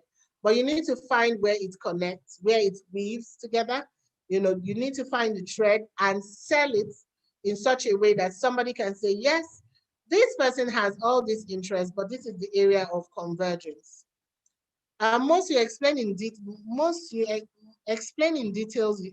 your CV, the reasons why you are leaving no, you're not saying that in your CV, the reason why you're leaving the job. They will ask you in an interview, and yes, in the interview, please tell them why. Your CV does not have any space for you to put the reason why. But if they ask you in an interview, please tell them why you're leaving your job. Very important. But you need to tell the why in a positive and enthusiastic manner. I hope that was helpful. Okay. Keep the questions coming. I love it, love it, love it, love it, love it. I love the questions, so keep it coming. So now let's talk about guides to salary negotiation, right? For many of you, you will be negotiating your first salary. So it is important to know that there are some jobs where salary negotiation is not appropriate, right? So some entry-level jobs, they have fixed salaries. So a bank might say all entry level is 100K they want to pay, 200,000, it's already fixed, that's fine. So these positions are fixed, but there are some companies where you can negotiate your salary. So salary negotiation is fine-tuning because where you want to go. I would encourage us, when you have a job interview, visit sites like Jobberman, Glassdoor. Many companies, in Glassdoor, for example, you're applying for a job at Shell as a project manager, for example, or a project engineer. If you put it on Glassdoor, you will see the range. So they might tell you the range is between 350,000 to 500,000, right? So at least you have a guide that you can use to negotiate. You can now decide that I want to earn 500,000, and then you use that to negotiate. So most organizations already have their grade system, and it helps to give a range. So for example, you can say, I want to earn between 200 to 250,000, net, right? And then it also gives window, but at least you know that you're negotiating 200 being the lowest you can take and still be motivated. And you need to feel empowered when negotiating your first salary, because guys, you are talent, and the talent that you have, that company needs it. So you want to go and negotiate from a place of strength. You want to, you want to be able to say, this is what I want. Because I know a lot of people struggle with this. So how do you approach salary negotiation? Confidence, confidence, confidence, and then do your research. I already talked about this. Glassdoor, Google, Jobberman, do LinkedIn as well. Do your research. Be ready to answer difficult questions. Know that you are the whole package. You're all that and a bag of fried beans, right? So yeah, and then of course be calm. This is money. When we're talking about money, some of us start sweating. Some of us start sweating from our hands and our noses. Relax. Your talent, and you deserve the money that they're going to pay you for your expertise. Is it smart to ask if the role the company provides room for? Yes, it is smart. I almost screamed and I jumped up when I saw that question. It is very smart to ask because it's important for you, isn't it? If there's no room for career growth, is that the kind of company you want to work, you want to work in for a long time? So be confident, do your research, answer difficult questions. You might be asked what you earned in your former role. Be ready to answer this question carefully, but note that companies are different, so they might have a different pay structure. So be ready for difficult questions, or even be ready for why do you think maybe you deserve a certain amount that you are calling. Be ready to answer that by restating your value.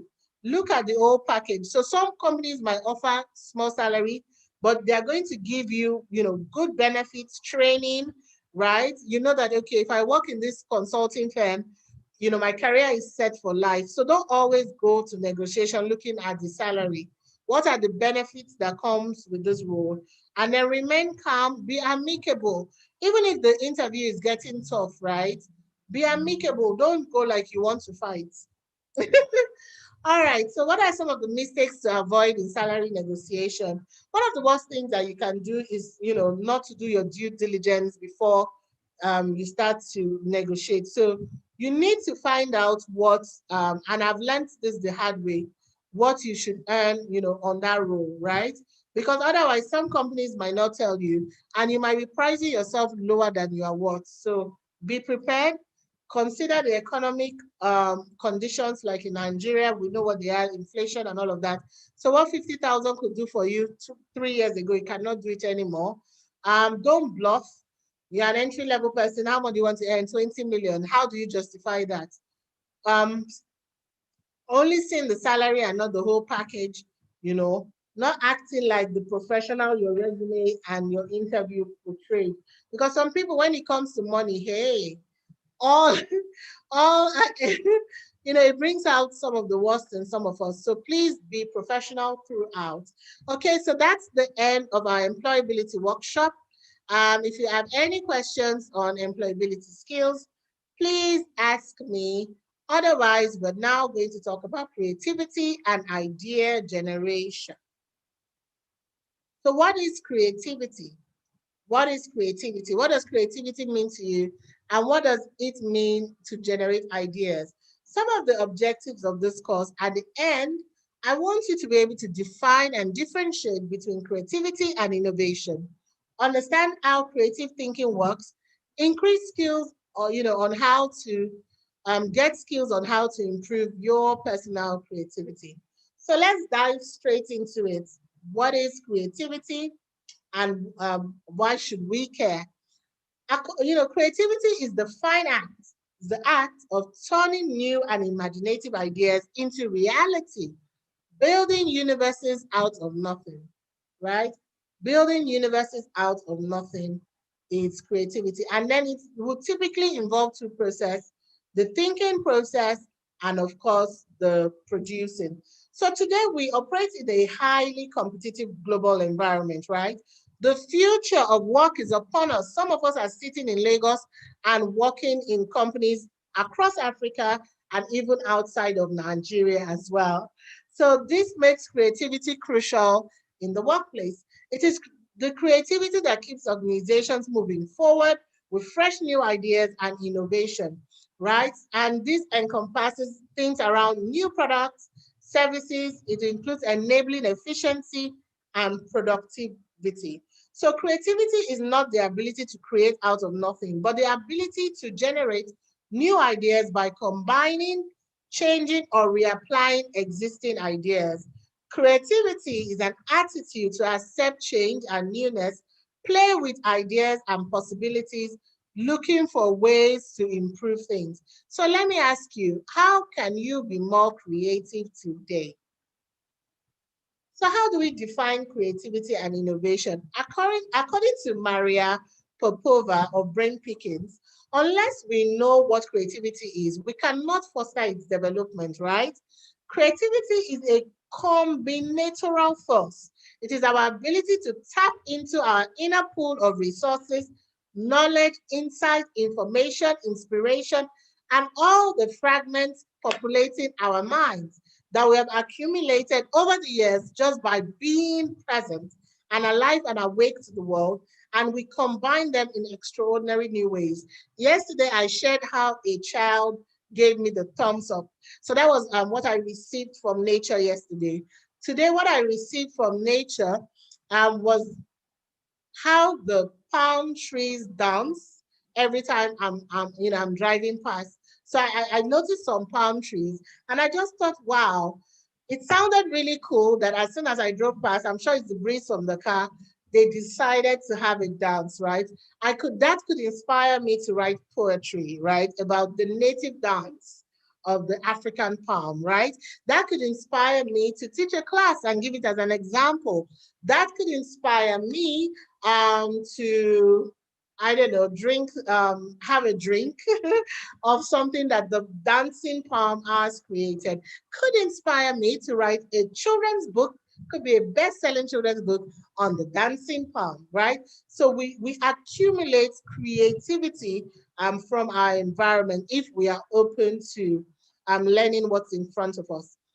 And then innovation, on the other hand, is the implementation of a new or significantly improved product, service, or process that creates value for business, government, or society. There is no innovation without creativity. So the key metric in both creativity and innovation is the value creation. So think about innovation as implementing the idea. I've just told you about a creative idea for poetry or some spoken words, the dancing palm. It becomes a reality when I now take up my phone and then I do a recording on the dancing palm. So I've taken, that creative idea and I have implemented it. So it now becomes a new innovation. So for example, a new children's book, and I could even make it interactive that every time you open the book, you get the smell. It's printed in such a way that you get the minty smell of palm trees, right? So you're reading a palm book that smells like palm trees. So what's creativity versus innovation, right? How do they how are they different? So a lot of times people confuse creativity for innovation, but they are truly different, right? So while creativity is having the mindset to conceive something new, what I've just described, innovation is having the skills to implement something new. Innovation is the process of translating new ideas, new creative ideas into a product, the dancing palm book, or service that creates value, right? So creativity is the mindset, innovation is the skill. You can have the ideas, but if you don't act on them, they're just in another daydream, right? Innovation is the process of translating those ideas to create value. Creativity is a thought process. Innovation is a productive process. So there is no innovation without creativity, and the key metric in both creativity and innovation is value creation. So somebody might be asking, Precious, can creativity be learned? It sounds so fascinating. Can I learn? Yeah, many people think that creativity only belongs to, poets, the Picassos of this world, or very few people. But indeed, creativity can be learned. Yes, can be learned. So studies by Clayton M. Christian and his team of researchers actually uncovered the book called The Innovator's DNA, right? So your ability to generate innovative ideas is not merely, I beg your pardon, a function of your mind, but also a function of 5 key behaviors that you can that optimize your brain for discovery. So your ability to generate creative ideas, it can follow these 5 behavioral patterns. So let's go through it together and say what they are. Number 1, associating, drawing connections between questions, problems, or ideas from unrelated fields. Remember what I said about knowing a bit of everything. So for example, for me to do my work, my facilitating effectively, I've had to take courses on neuroscience, right? Neurolinguistic programming courses. Because I need to understand the human mind. I need to understand the conscious and unconscious barriers so that by the time I stand in front of the class and I'm facilitating learning, I know enough to be able to draw, to be able to get past those barriers and bring my students. I almost said my children. That's how I feel definitely about the classroom. But yeah, bring my students, not my children, to class. So associating and then questioning, posing queries that challenge common wisdom. So, you want to ask questions around, why is there traffic in Lagos? That's how it starts. How do we solve the Africa's, food shortage problem? How do we solve what are the big problems of our time? How do we, ensure mobile penetration across? How do we get free internet for all? Internet is important. How do we make it free for the 7 billion people who are, who are on this planet, right? How do we, it's where it comes from. Observing, you need to be an observer. Remember, in self-awareness, we talked about observing yourself. Here, you have to be able to scrutinize the behavior of your customers, suppliers, competitors to find new ways of doing things. You need to be agile. You need to observe. What have other people done and how can I improve? You need to network, meet with people with different ideas and perspective. Let me tell you this, and I encourage you to do this strongly if you want to be creative. Stop hanging around only people that think like you. That's why many of us don't grow. Some of us are only comfortable with people who emphasize our biases, who kind of, so all my friends are the people who think, think exactly how I think. You're not going to grow. You need people that will challenge your wisdom. You need people that think a certain way. You need people that belong to a different religion from yours. You need people who belong to a different race from yours, so that you can learn, right? Open your mind and so that you can learn. And then experiment. How are you going to ever launch if you don't experiment? So constructing interactive experiences and provoking unorthodox responses to see. So like my kids will always say, Mommy, today, when is the next time we're making a volcano or we're making this? And I'm always so excited because the more they experiment, the more they learn what works and what isn't working. So can creativity be learned? The answer is yes. So what are some of the habits of highly creative people? What do creative people do that some of us do not do and we need to start doing? Number 1, they are mindfulness, right? Self-remembering. Creativity requires an absorbed mind. I'm a writer and I do love words and I do love writers, and I love reading. Sometimes you read a material and you can tell that the person who wrote this is an absorbed mind because there's a lot of depth in the soul that produced that, piece of art. So creativity requires an absorbed mind. You need to get mindful.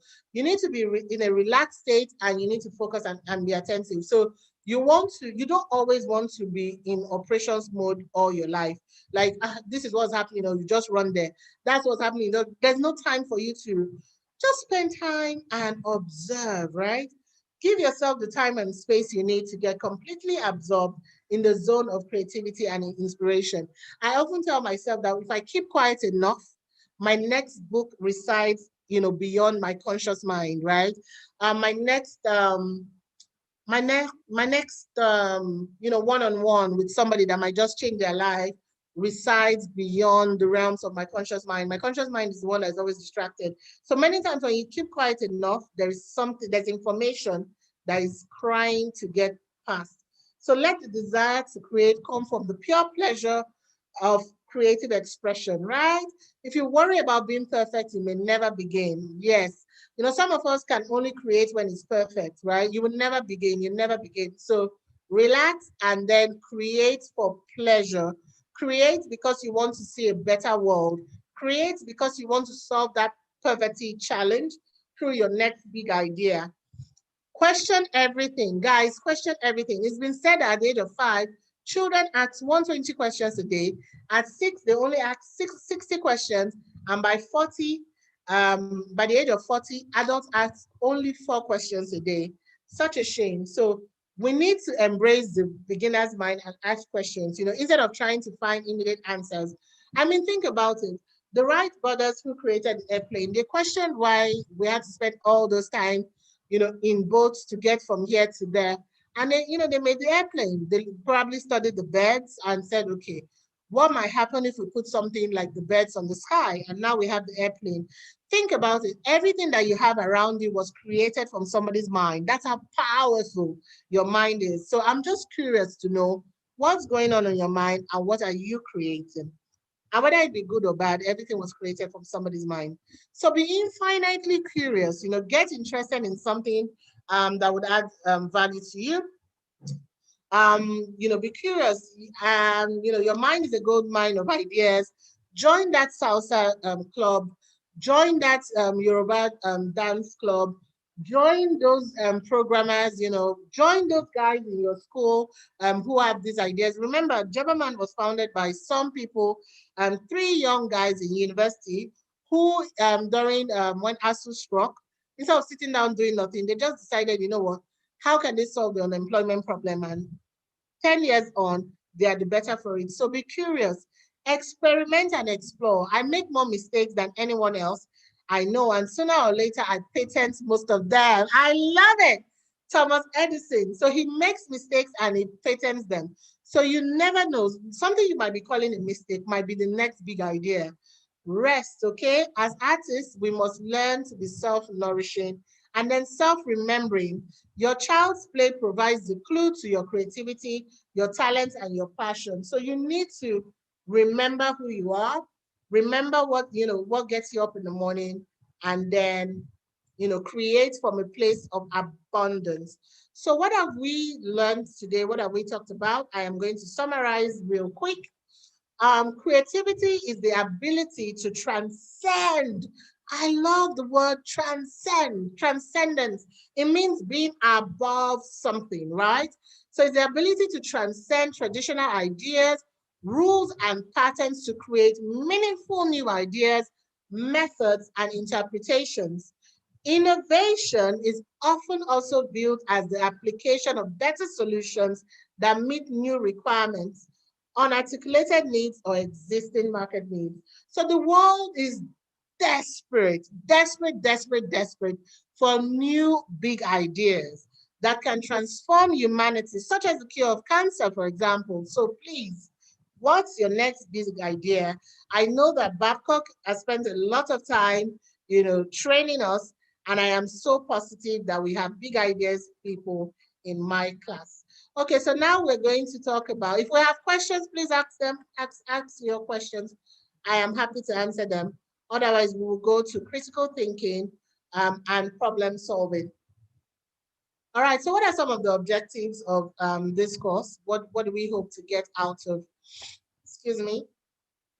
our critical thinking course? We want to be able to understand and apply critical thinking skills, identify core skills associated with critical thinking, apply critical thinking skills to problem solving, evaluate arguments and separate facts from assumptions, make fast and effective decisions, and generate solutions that work build your credibility and a solid reputation as an intelligent, indispensable person.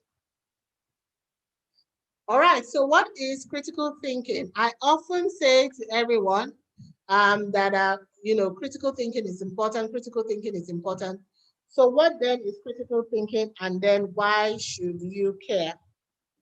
If anybody knows what critical thinking is, please put it in the chat.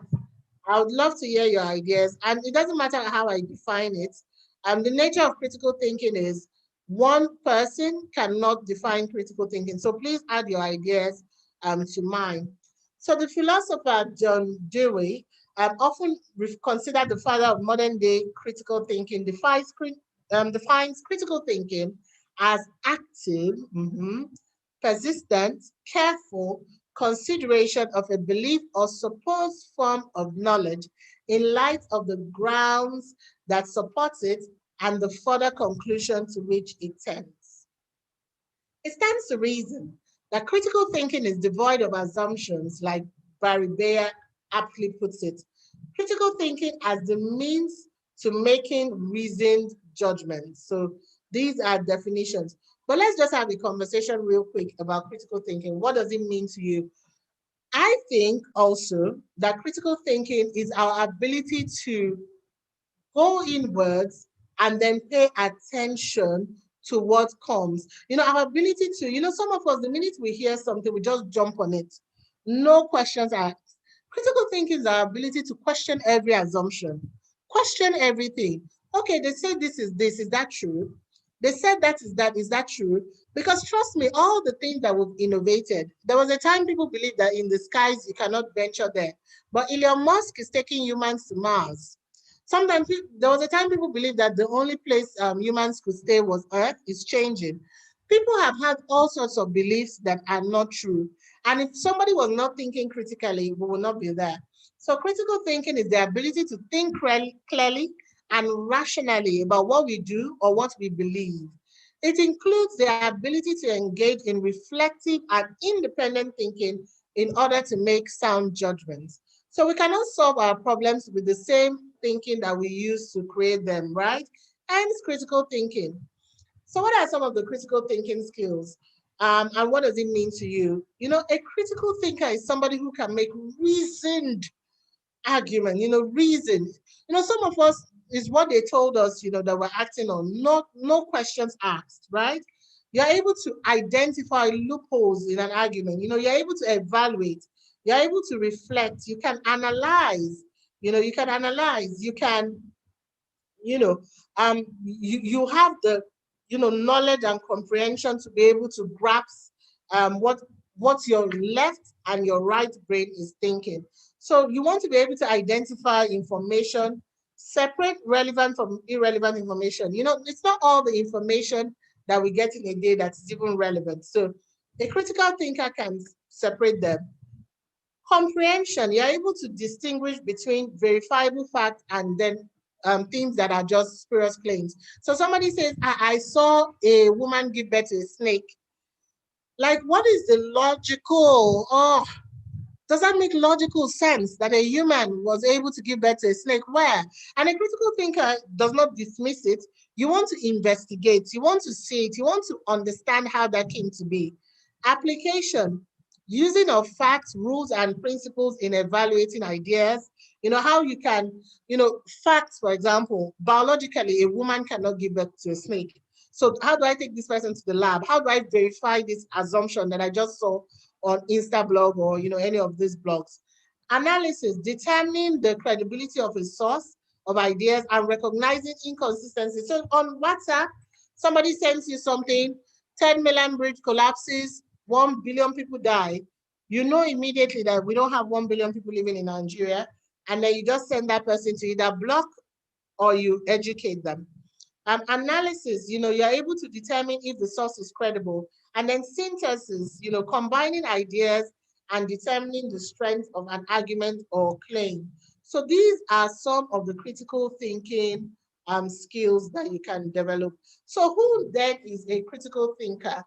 A critical thinker is somebody who can observe, right? This is somebody who is given to observation, even from childhood. It's your ability to perceive and understand the world around you. Somebody who is a critical thinker is a curious person. So instead of taking everything at face value, you're curious to understanding why this is happening and why this is. A critical thinker is objective. So good critical thinkers are able to stay, excuse me, as objective as possible when looking at information.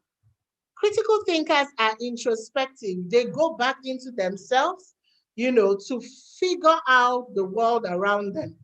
Critical thinkers are analytical. So they challenge themselves to identify, they challenge their own assumptions also, and they identify the evidence that forms their belief. Let me tell you, many of us do not know where our belief system comes from. Our parents believed whatever they believe, and then we just take it hook, line, and sinker. One of the reasons why they've invested in our education is so that we can become critical thinkers. Think about it. In our parents' time, yes, maybe the best way to grind tomatoes, to blend tomatoes was to use the stone, maybe for some people, our grandparents. But now we found that there are other ways. There's a better way to make pound, maybe not better way, but just a more convenient way to do that. So critical thinkers are also active listeners, right? They listen to themselves and they listen to the world around them. So now I'm going to share a decision-making model conceived by Edward de Bono. It's fun. It's a very fun model that you can use on your critical thinking journey. So now we're going to talk about the 6 thinking hats. This is a systematic method of thinking, and it helps teams, come up with solutions in good time, right? So think about the 6 thinking hats as a diverse team where different ideas thrive, right? All ideas are welcome. And then think about it. And you can even practice this with your colleagues by wearing different hats. In 1986, Edward de Bono developed a model for team-based problem solving. So it's also a brainstorming technique that can be used to explore problems and solutions and uncover ideas that might otherwise be overlooked by group thinking in only one direction. So the basic premise is based on the idea that most people think and reason in a specific way based on their personality type, right? So this means that a more emotional person may generate ideas differently from an analytical person. So whilst the average person will often have qualities in the 6 hats, the goal is to have a team that is not thinking in one direction, right? So it's a very effective, simple technique that you can use in your teams. So now I'm going to talk about what the different colors mean and how you can apply them when you do your role play. So the blue hat, so if you are the person wearing the blue hat, you are the process person in the team, right? You are the one who is thinking about thinking. What thinking is needed, organizing the thinking. This is usually the operations person, the one making sure that all the rules are observed in the team. And then the green hats, shout out to the green people, the preciouses of this world. This is the creative hat, right?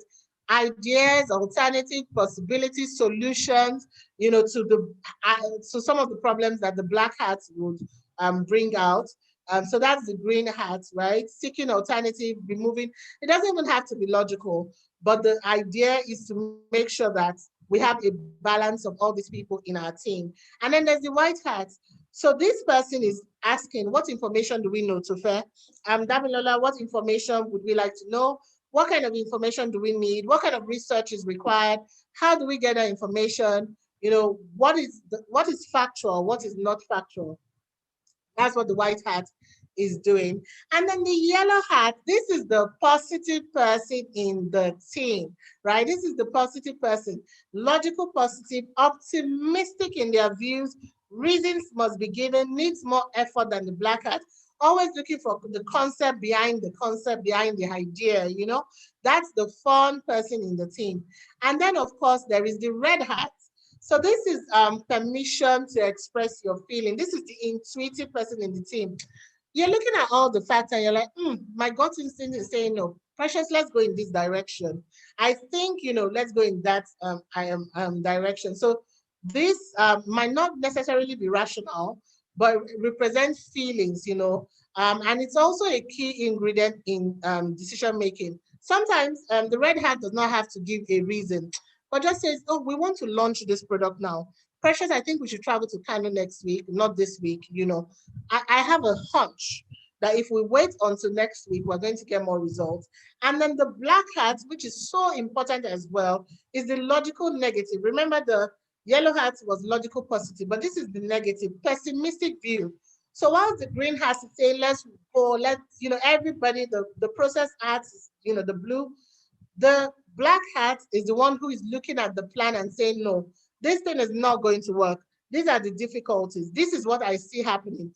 And then this person is backing it up with hard facts, because he knows that if we don't listen, we're going to get in trouble. I don't know if we have any question around the 6 hats. It's a very, very important tool. I encourage us to do even more research, and it's something that you will find extremely beneficial. So just to recap, we talked about the blue hat, the process hat, the green hat, the creativity hat.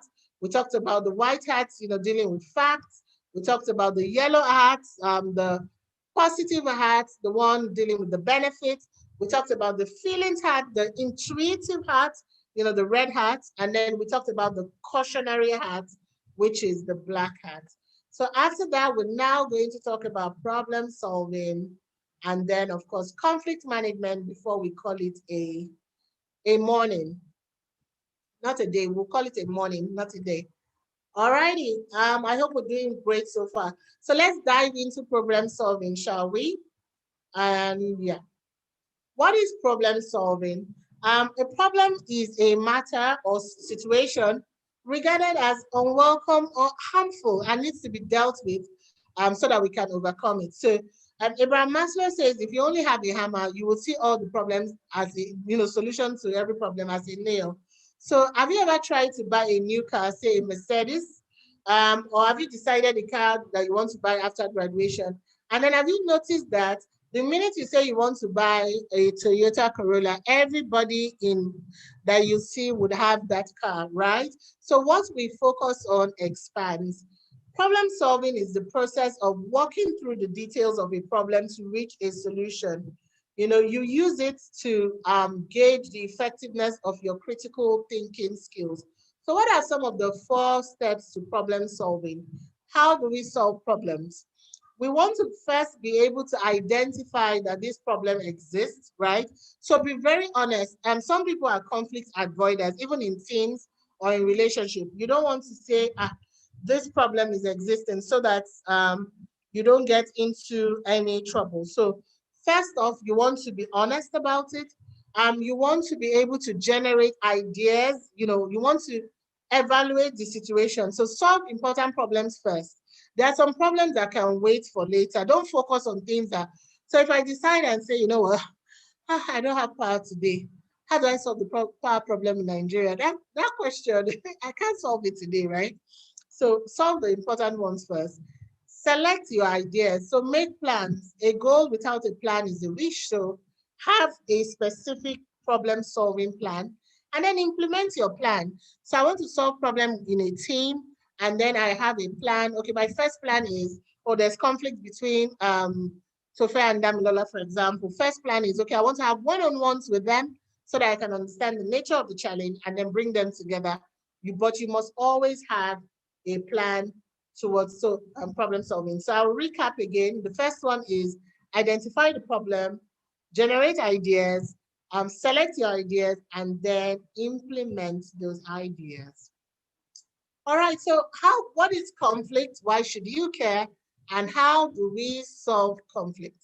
So what do you think conflict is? Just like with problems, conflict is an unwelcome solution. So conflict is a condition that exists when 2 or more people disagree over a situation. Oxford Dictionary defines conflict as a situation in which there are ideas, opinions, or feelings that are opposed to each other. So I think we should go left. So Fair thinks we should go right. We're going to have conflict, guys. So 10% of conflicts are due to difference in opinion. 90% are due to the wrong tone of voice. So how you talk to people is so important. We talked about that when we were talking about communication yesterday. So if you want to avoid conflict, be mindful how you talk to people. So what then is conflict in the workplace specifically? What happens in the workplace? And then remember that conflict can actually even be termed good. I see that we have a question. Can an individual wear more than one hat? Yes, the answer is yes. You can definitely wear more than one hat. Okay, so what's conflict in the workplace? Um, Workplace conflict is a state of discord rather, caused by actual or perceived opposition of needs, values, and interests between people working together. So conflict takes many forms in organization. And what causes conflict in organization? Things, your values might not align with the person you're working with. Even in your school, economic conflict, we are competing for, scarce resources. Interpersonal conflict, you don't like their personality. There's power conflict, and this one wants to show that you're the boss, the other person. And then, of course, there's organizational conflict. There are two types of conflict mainly, functional and dysfunctional conflict, right? So some conflicts are functional, and then some conflicts are dysfunctional. Functional conflict serves the organization, right? Because again, you cannot bring two people together and conflict will not happen. It doesn't work like that.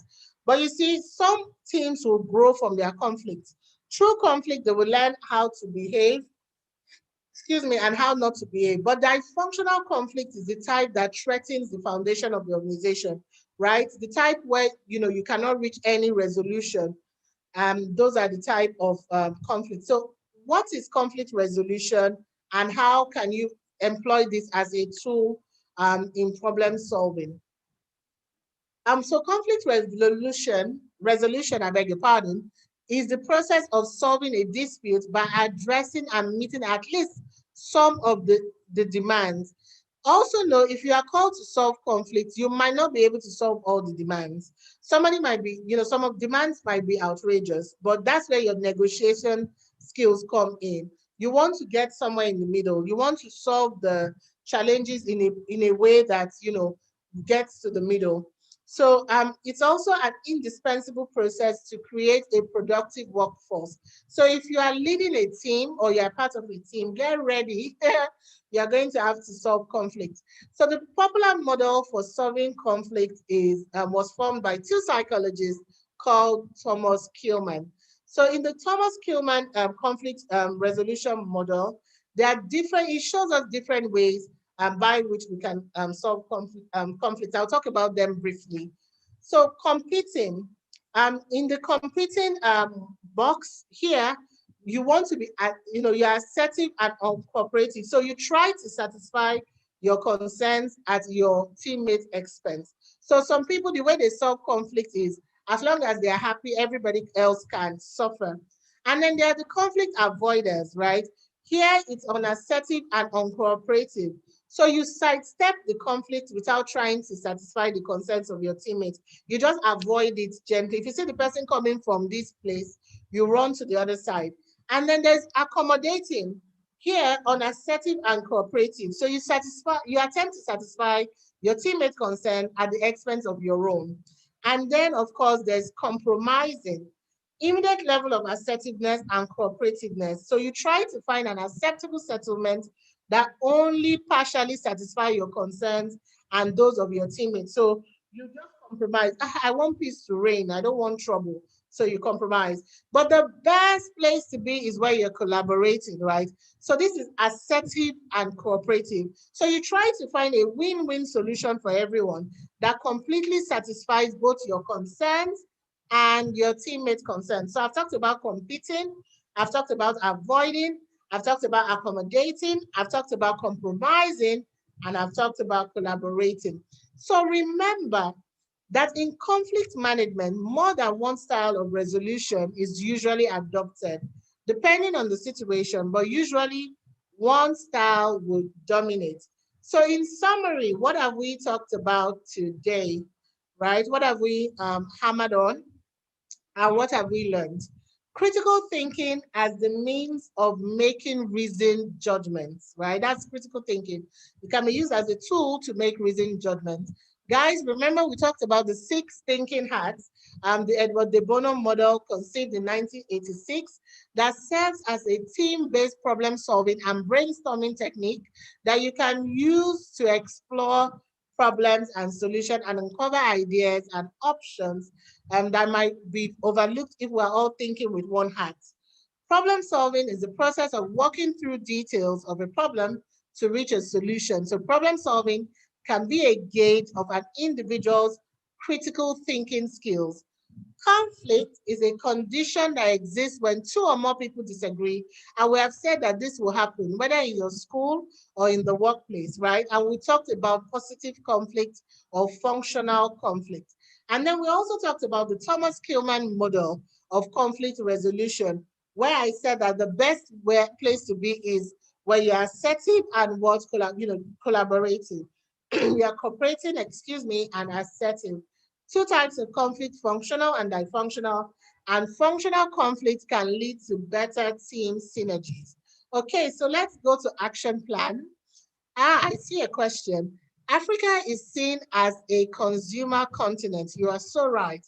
Despite the number of professors we have. Okay, shaking the professor's table. How are we going to change this norm and become a producing continent? So I'm going to challenge you to come up with a solution. I think by asking that question, you're already halfway there. So what do you think? Come up with 3 possible solutions that we can use to solve that problem. And I'm happy to collaborate with you. So reach out to me on LinkedIn and let's see how we can put our heads together to solve the African problem. So just like yesterday, we're going to do our action plan. What you would stop doing, what you will continue to do, and what you will start doing. So I need you to commit to stop doing some things. I need you to continue to do some things. And then I need you to start doing some things. Thank you all so very much for being part of this. I am so thrilled that we had the time to spend together.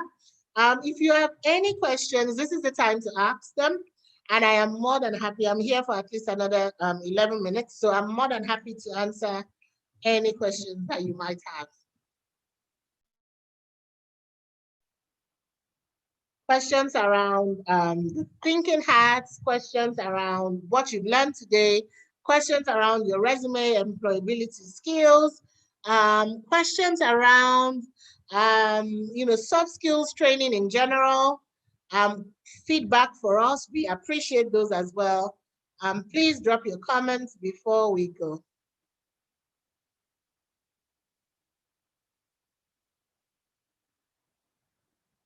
And I'm happy for Tofe also to just continue this. If you have any questions, and then you know where to reach out to me if you need to. Please reach out to me if you want additional support. And I'm always more than happy to support you. Thank you all so much for being a part of this. Thank you so much, Precious. Thank you for your time today. Guys, so let's share in the chat section 3 things we've learned in the past 2 days. The 3 biggest things you've learned that mean the most to you personally, that you know you're going to start using to make your life better, make it easier, that you might even apply before you finish school, that will help you as you start preparing for graduation. So please, if you can share in the chat section 3 key things. And while you're doing that, I'll let you know that I think Dami has already shared it, but he'll share it again. We have the end line assessment. Remember, we were all supposed to take the baseline before the class. And for those who couldn't take it yesterday, we've shared the link again. And I know Mr. Bukumi has shared it with us a number of times. So let's please make sure that we take the end line. You can reach us at connect@jobberman.com. Dami will share that email address as well in the chat section, as well as the end line link. And with that end line link, you can take your end line, pass it, and you will get your certificate. You will be certified in soft skills. Okay, so Mona Lisa is asking, how do you judge your critical thinking? So when it comes to critical thinking, like we said, it's about focusing on looking through things in a very analytical sense. So, when we did creativity, when we were doing the green hat part of the thinking, we're just looking to come up with ideas at that point in time. But when we come to critical thinking, what we're looking at is, okay, let me see where I can go from here to bring about a solution to whatever I'm dealing with. So now we've come up with the creative ideas. Which idea is going to be the best? So when you want to judge your critical thinking, you must make sure that you are being objective, not subjective. So let it not be based on your prior beliefs or the assumptions you generally have about life. Because think about it this way. So let's say Zipporah came up with an idea.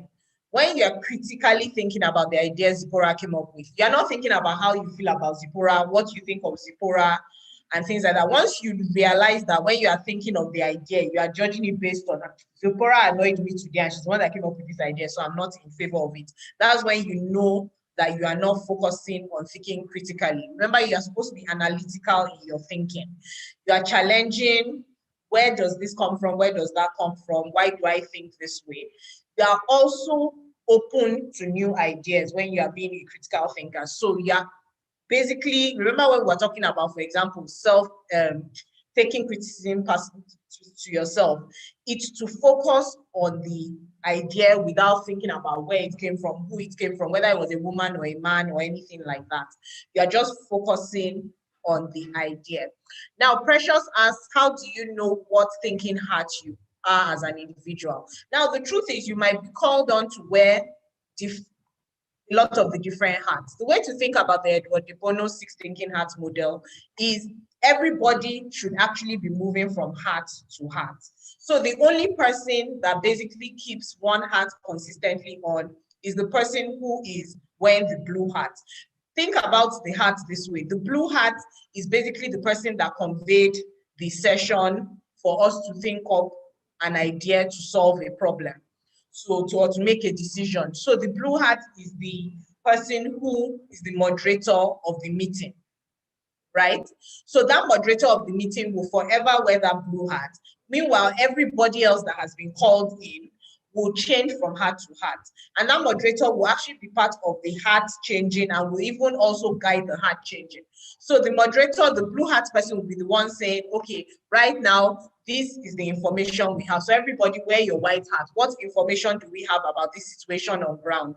Everybody give what you know and things like that. Then after the white hat, when you get all your information is when you now say, okay, who has ideas? Now the blue hat is telling everybody, change to the green hat. Let everybody start coming up with ideas. There are no stupid ideas.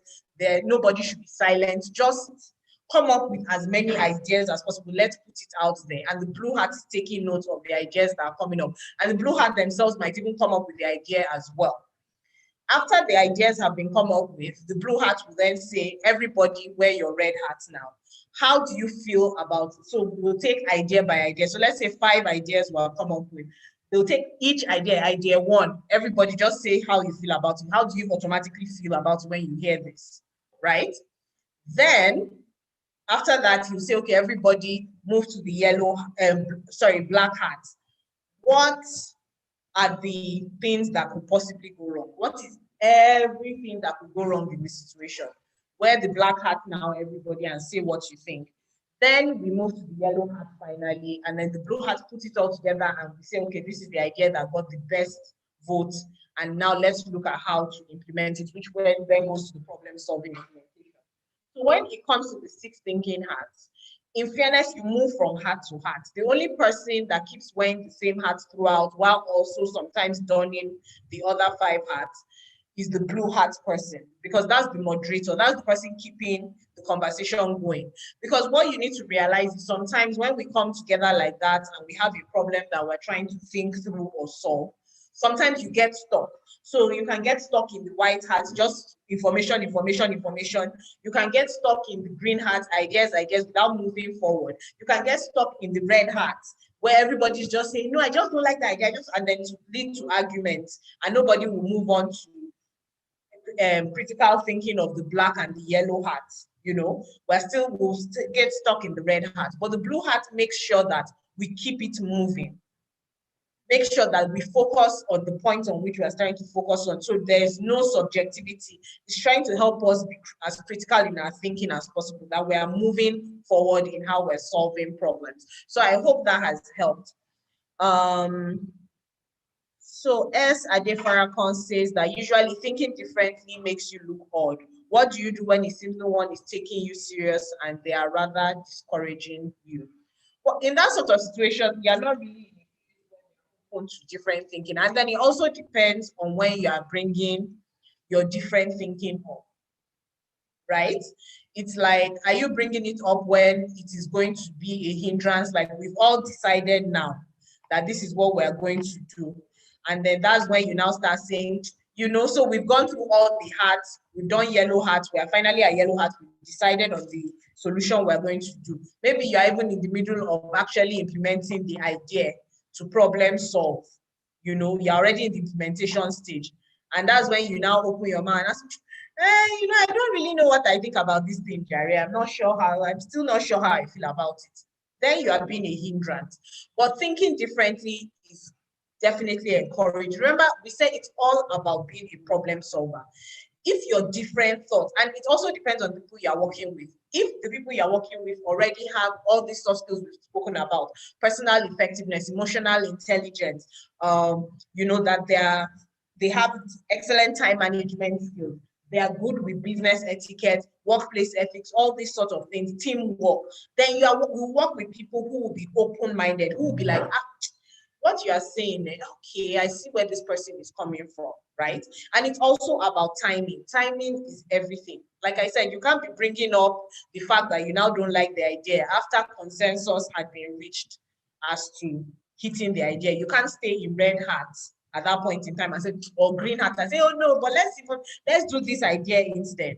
Because people are already in the stage of trying to implement the idea. So it's also about timing, right? And it's about knowing when am I supposed to come up with these different thoughts that I have. Is it when we have already started working on what we're doing? Or should it be in the stage when you just heard, oh guys, there's an issue? Or they're just like, oh, we're open to brainstorming about this situation. That's the right time to bring your different thinking in. It's about timing as well. Yes, in the past, it used to be that whatever Oga at the top has said is what will go. But now it's more about collaboration. It's more about coming together to bring up different ideas. And you will know if you are in a setting where that is encouraged or where they're against it. If you're in a setting where they're interested in different ideas, you hear that they are open to, like, other people should speak. You'll see that most of the time, it's not the people at the head that are speaking the most. They are most likely sitting down and listening. That's how you know you're in an environment that is conducive to your creative thinking, versus if you're in an environment that they're just not interested in hearing what you have to say. So once again, Dami will share the link again for the end line in the chat, as well as our email address, connect@jobberman.com. Dami, if you please can do so now, as we're rounding up, just so people can have it. And then we'll still email the end line link to Mr. Bukumi as well. We'll work on getting you a manual as well. So you get the manual, hopefully latest by tomorrow. And we'll work on that, on making sure you get a manual. So we won't share the slides themselves, but you can always come back and watch the video. Like we said, you can watch yesterday's video and today's video again.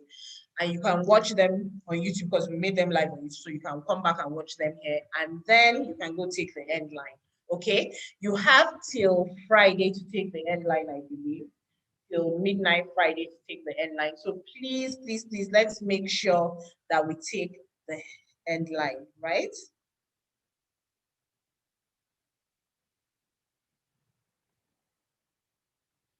So please stay in the chat if you haven't seen the end line link, okay?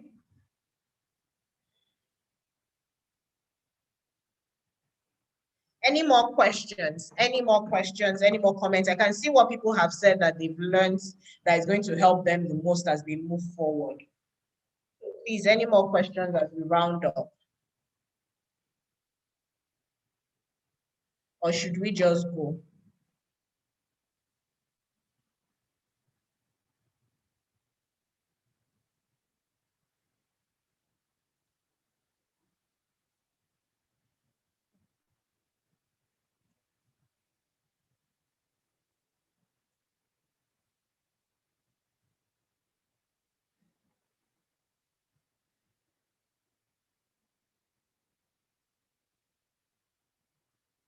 Any more questions?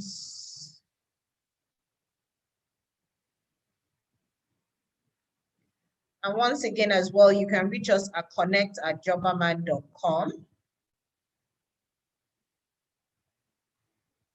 If you have any further questions as well. And like Precious said, you can connect with us on LinkedIn.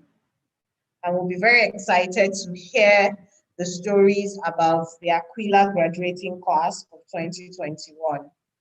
Your success stories. Okay, Dami, they said they're not seeing the link. Can you just post the link instead of writing a whole sentence? Can we try and post the link itself? Because it's really not showing up. I can't see it myself.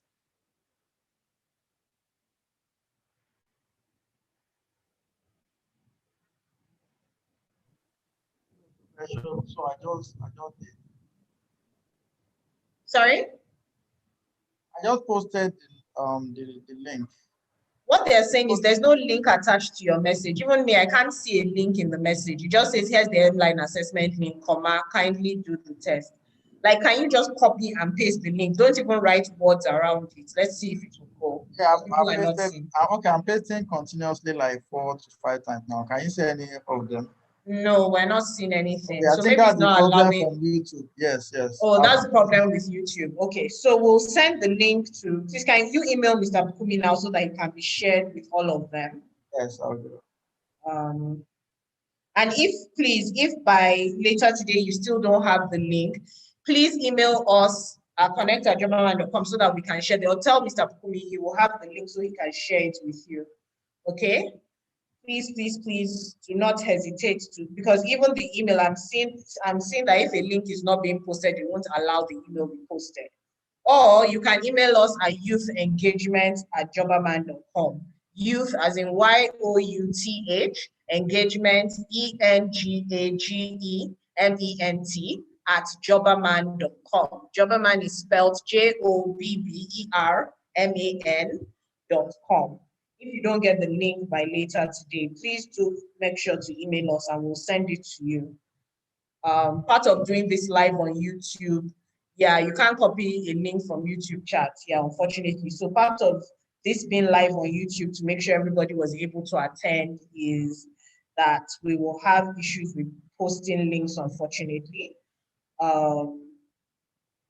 But we'll make sure that the link gets to everyone. And for anybody who might not be able to get the link through Babcock, please just email us, like I said, at either connect@jobberman.com or at youthengagement@jobberman.com to reach us directly.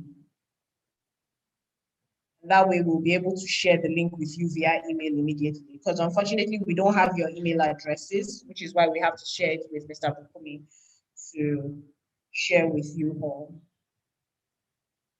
Melissa, it's so good to see you here again today. I hope you were able to get some of your friends to attend. Okay, thank you guys so much for today. Thank you for yesterday as well. We wish you the absolute best as you finish up university. We also hope you had a wonderful experience in university as well. And as you enter the real world, we pray for a soft landing for you and for you to have opportunities to show off all the skills, both technical and soft skills that you have learned to become a success in whatever chosen path you choose to take. Thank you so much for joining us again. Danny, please, can you type the email address? Can you type youthengagement@jobberman.com? So that way you will actually reach myself or Dami directly if you use that email, youth@jobberman.com. We're so glad to have spent these 2 days with you. Youth engagement, at jobberman.com. Youth engagement, YOUTH Engagement, ENGAGEMENT at Jobberman, JOBBERMAN.com. Thank you all so much. And we wish you a wonderful rest of your day. Keep going, keep shining, keep making Babcock. I don't think Dami told you guys, but he's an alumni of Babcock as well. Dami, what was the name of your graduating class? Do you remember? Yeah, so my graduating class was Ruby graduating class. I graduated in 2012. Yeah, so Oh, I studied Ruby. economics. Ruby. Nice. Ruby 2012. Aquila, I think your name is better than Ruby. You guys are more creative than Ruby was. You're more creative than Ruby was. All right, thank you all so much. We look forward to hearing from you, hearing your success stories, and getting you certified as well. Thank you all so much. It was wonderful meeting all of you.